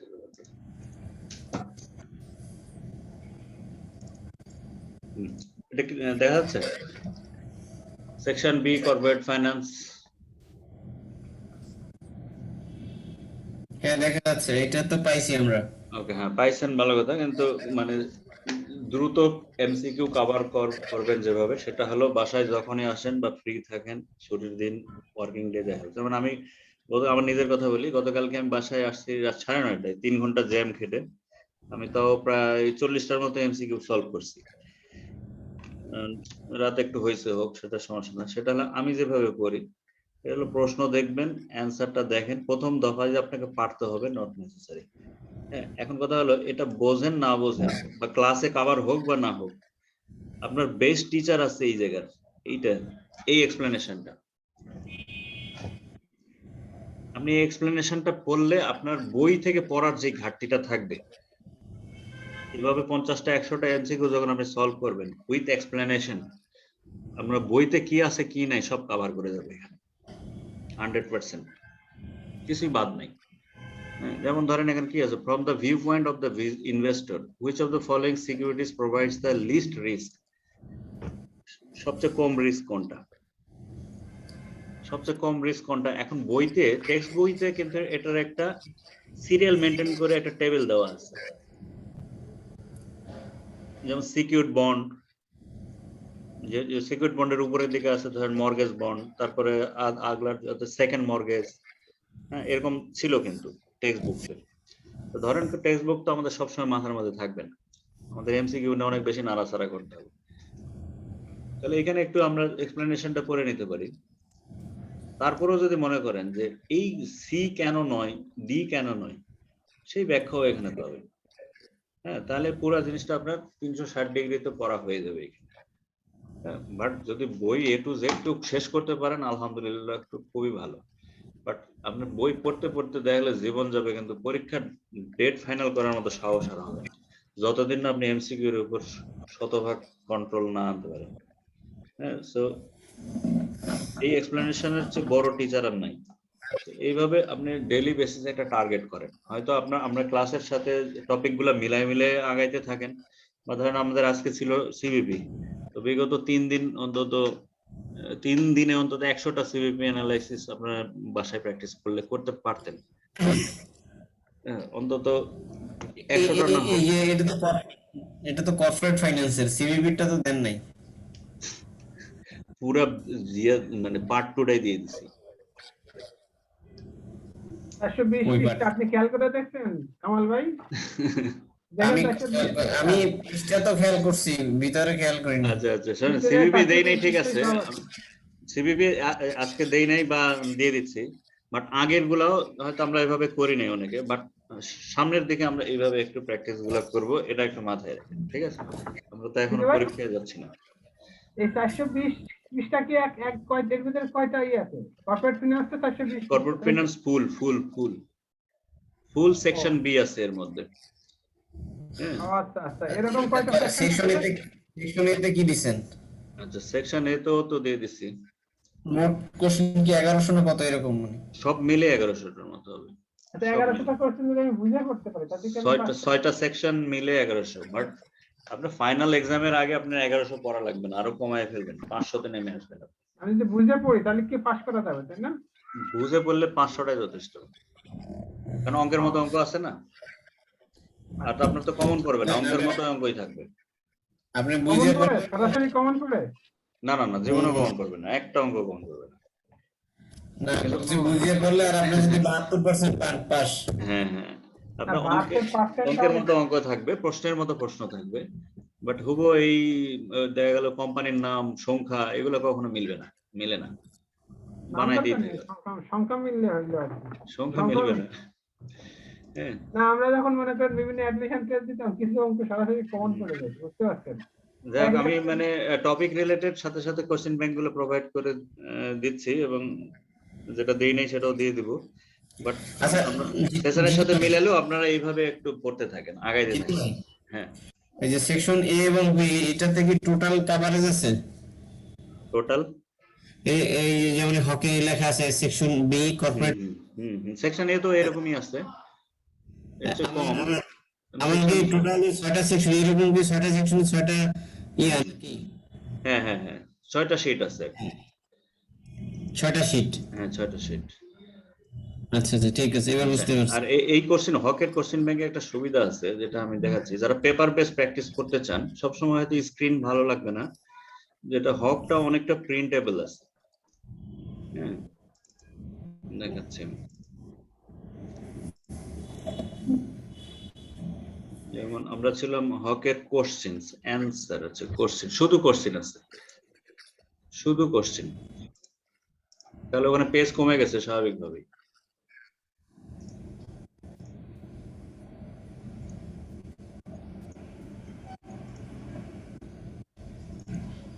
এই ধরেন এখানে কর্পোরেট ফিনান্স সেকশন বি 411টা কোশ্চেন আসলে। আমরা যেটা অ্যান্সার সহ বা এক্সপ্লেনেশন সহ যেটা দেখলাম সেখানে ছিল পেজ নাম্বার 420, এখানে কিন্তু 130 পেজে চলে আসছে, অনেক কম। হ্যাঁ, এইখানেও দেখেন যে একদিনে তো আমি পুরো সেকশন শেষ করতে পারবো না। সেখানে বইটা যেভাবে শুরু হয়েছে, হক এবং উইলির টেবিল অফ কন্টেন্ট একইভাবে সাজানো, শুধু গ্লিমের টেবিল অফ কন্টেন্টটা মিলে না। নো নেট, মোটামুটি চ্যাপ্টার তো আমরা বুঝে গেছি বা সাব ইউনিট গুলো আমরা চিনে গেছি। যেমন risk of return, risk and return ছিল এখানে দেখেন। লং টার্ম ফিনান্সিয়াল ম্যানেজমেন্ট, যেটার মধ্যে ফিনান্সিয়াল ইনস্ট্রুমেন্ট সম্পর্কে আছে, ডেরিভেটিভ সম্পর্কে আছে, কস্ট অফ ক্যাপিটাল বলে একটা টপিক ছিল, রেইজিং ক্যাপিটাল ছিল, এবং কোন টপিকের আন্ডারে কতগুলো প্রশ্ন আছে দেখেন, খুব বেশি নাই কিন্তু টপিক ওয়াইজ ধরলে আবার খুবই কম। তো রিস্ক এন্ড রিটার্ন 32 কোশ্চেন, এটা যে কোনো দিন একদিন টার্গেট নেবেন, এটা শেষ করে ফেলতে পারবেন। 30টা কোশ্চেন এমন কিছু না, এই 30টা বা 32টার মধ্যে দেখা যায় 15টা আপনার বিল্ট ইন নলেজ আছে, 15টা হয়তো আপনি এমনিই পারেন। অ্যাটলিস্ট যারা এমবিএ করছে, বিবিএ না করুক, শুধু এমবিএ যারা করছে, রিস্ক অফ রিটার্ন সম্পর্কে 10টা 15টা অ্যান্সার সে এমনি করতে পারবে। সিমিলারলি লং টার্ম ফিনান্স একটু বেশি আছে 72, আপনি হয়তো 30টা এমনি জানেন, বাকি 40টা জানেন না, একটু ঘষা মাজা দরকার। এভাবে আপনি এখানে সাজায় নিয়ে প্রিন্ট করে পড়তে পারেন। যদি যারা নিজে নিজে পেপার বেস মক টেস্ট দিতে চান এট হোম, সেটা খুবই ইউজফুল হবে। অ্যাটলিস্ট একবার যদি কেউ পেপার বেস এই কাজটা করতে পারে, ওইটাকে আপনি বাইবেল হিসেবে রেখে দেন আপনার এক্সামের আগের দিন পর্যন্ত। যেটা এটার উপরে ঘষা মাজা করেন, কাগজ ছিঁড়ে ফেলেন, পেন্সিল দিয়ে একবার করেন, ওর উপর আবার কলম মারেন, তারপর আবার লাল কলম দিয়ে করেন, ওই এক সেট প্রিন্ট করলেই হবে। আমি তো কিছুই ফেলি নাই। এইভাবে প্র্যাকটিস করে আপনি মিলাই নেবেন। হ্যাঁ, আপনি হয়তো আজকে অফিস থেকে আসলেন, হয়তো 20টা এমসিকিউ আপনি নিজে বাসায় টেস্ট দিতে পারেন। সবার অফিসে প্রিন্টার আছে, অনেকের বাসাতেও থাকে। এপিট ওপিট প্রিন্ট করলে ধরেন 20টা কোশ্চেন কয় পেজ লাগে দেখি। যাদের নাই তারা, যাদের বাসায় আছে ওখান থেকে প্রিন্ট নিয়ে আসবে। আমি একটা প্রিন্টার কিনেই ফেলছি সিএমএ করতে এসে। আমি এটা কিনতে দিতে পারি। এপিট ওপিট প্রিন্ট করা যায়, 8,000 টাকা দাম। মানে 1,000 টাকার কালিতে অনেক প্রিন্ট হয়, অনেক, আনলিমিটেড। এই ধরেন 20টা কোশ্চেন যদি আপনি আজকে বাসায় দিতে চান, আপনার লাগবে 7 পেজ। আপনি এপিট করলে 3 পেজ বা 4 পেজের মধ্যে এইটুক এমসিকিউ আপনি বাসায় প্র্যাকটিস করতে পারেন, কোনো ব্যাপার না। ম্যাটার অফ 30 মিনিটস বা 1 ঘন্টা তো এক্সট্রা স্টাডি করাই যায়, যেহেতু একটা প্রফেশনাল ডিগ্রি নিতে আসছেন। এভাবে আগে পেপার ওয়ার্কস করেন, ভুলভাল যাই হোক, অন স্ক্রিনে আপনি আবার ওই রাইট অ্যান্সার যেটা আমরা দেখলাম, অ্যান্সার সহ এক্সপ্লেনেশন যেটা আছে ওটাতে একটু মিলাই নেন। না, আগে পড়ে তারপরে ইয়ে করি। আচ্ছা জিতু ভাই, হ্যাঁ, ওই যে আপনি যেটা বললেন সিডি বা সফটওয়্যার আছে, হ্যাঁ, ওটা পরে লাস্ট স্টেজে না আমি এটা আমি চাচ্ছি, দিব ওটা। এটা জানতে চাচ্ছি, হ্যাঁ জানতে হ্যাঁ চাচ্ছি। হ্যাঁ হ্যাঁ। এই সিডি, এটা কি সিডি বলতে কি আগের থেকে কোশ্চেন গুলো সেট আপ করা আছে, না এটা কোন সফটওয়্যারে লগ ইন করলে মানে কোশ্চেনের প্যাটার্ন চেঞ্জ হয়, মানে বিভিন্ন সময়? এটা ডেমো সফটওয়্যার, ডেমো। একদমই সফটওয়্যারই ওটা। আপনার ধরেন যে এই যে পিডিএফ এ যা আছে হ্যাঁ হ্যাঁ, সেম জিনিসটাই ওখানে আছে। আমি বুঝলাম। যেমন সফটওয়্যার মানে কোশ্চেন গুলো রিপিটেডলি চেঞ্জ হবে, একই জিনিস বারবার আসবে। হ্যাঁ হ্যাঁ, ওটা কি আপনি সিমুলেশন বলে আর কি। আপনার ওই র্যান্ডম দিলে দেখা যাবে বইতে যে সিরিজে আছে ওই সিরিয়ালে আসবে, সরি মানে রেগুলারে দিলে। আর যদি শাফলিং চান তাহলে ওইটাতে ক্লিক করলে ওটা অটো শাফল হয়ে যাবে। আচ্ছা, একবার কিন্তু দেখবেন কোশ্চেন যে তো ওখানে ফিক্সড, কোশ্চেন আবার তৈরি হয়। হ্যাঁ হ্যাঁ, কোশ্চেন আবার তৈরি হয় কখনো অটো অপশন। হ্যাঁ, আগে যেটাতে দেখছেন যে 1 ঘন্টা আগে যেখানে ধরেন রাইট অ্যান্সার এ এর মধ্যে ছিল, সেটা আর এ তে থাকবে না, দেখা গেলো ডি তে চলে গেছে। না কিন্তু সে ঠিক আছে, এর জায়গায় ডি চলে গেছে, সেটা ঠিক আছে, কিন্তু মনে করেন যে ফিগার চেঞ্জ হয় কিন্তু। না না, ফিগার চেঞ্জ হয় না। ফিগার ল্যাঙ্গুয়েজ এগুলো কি চেঞ্জ হয়? না না না না না।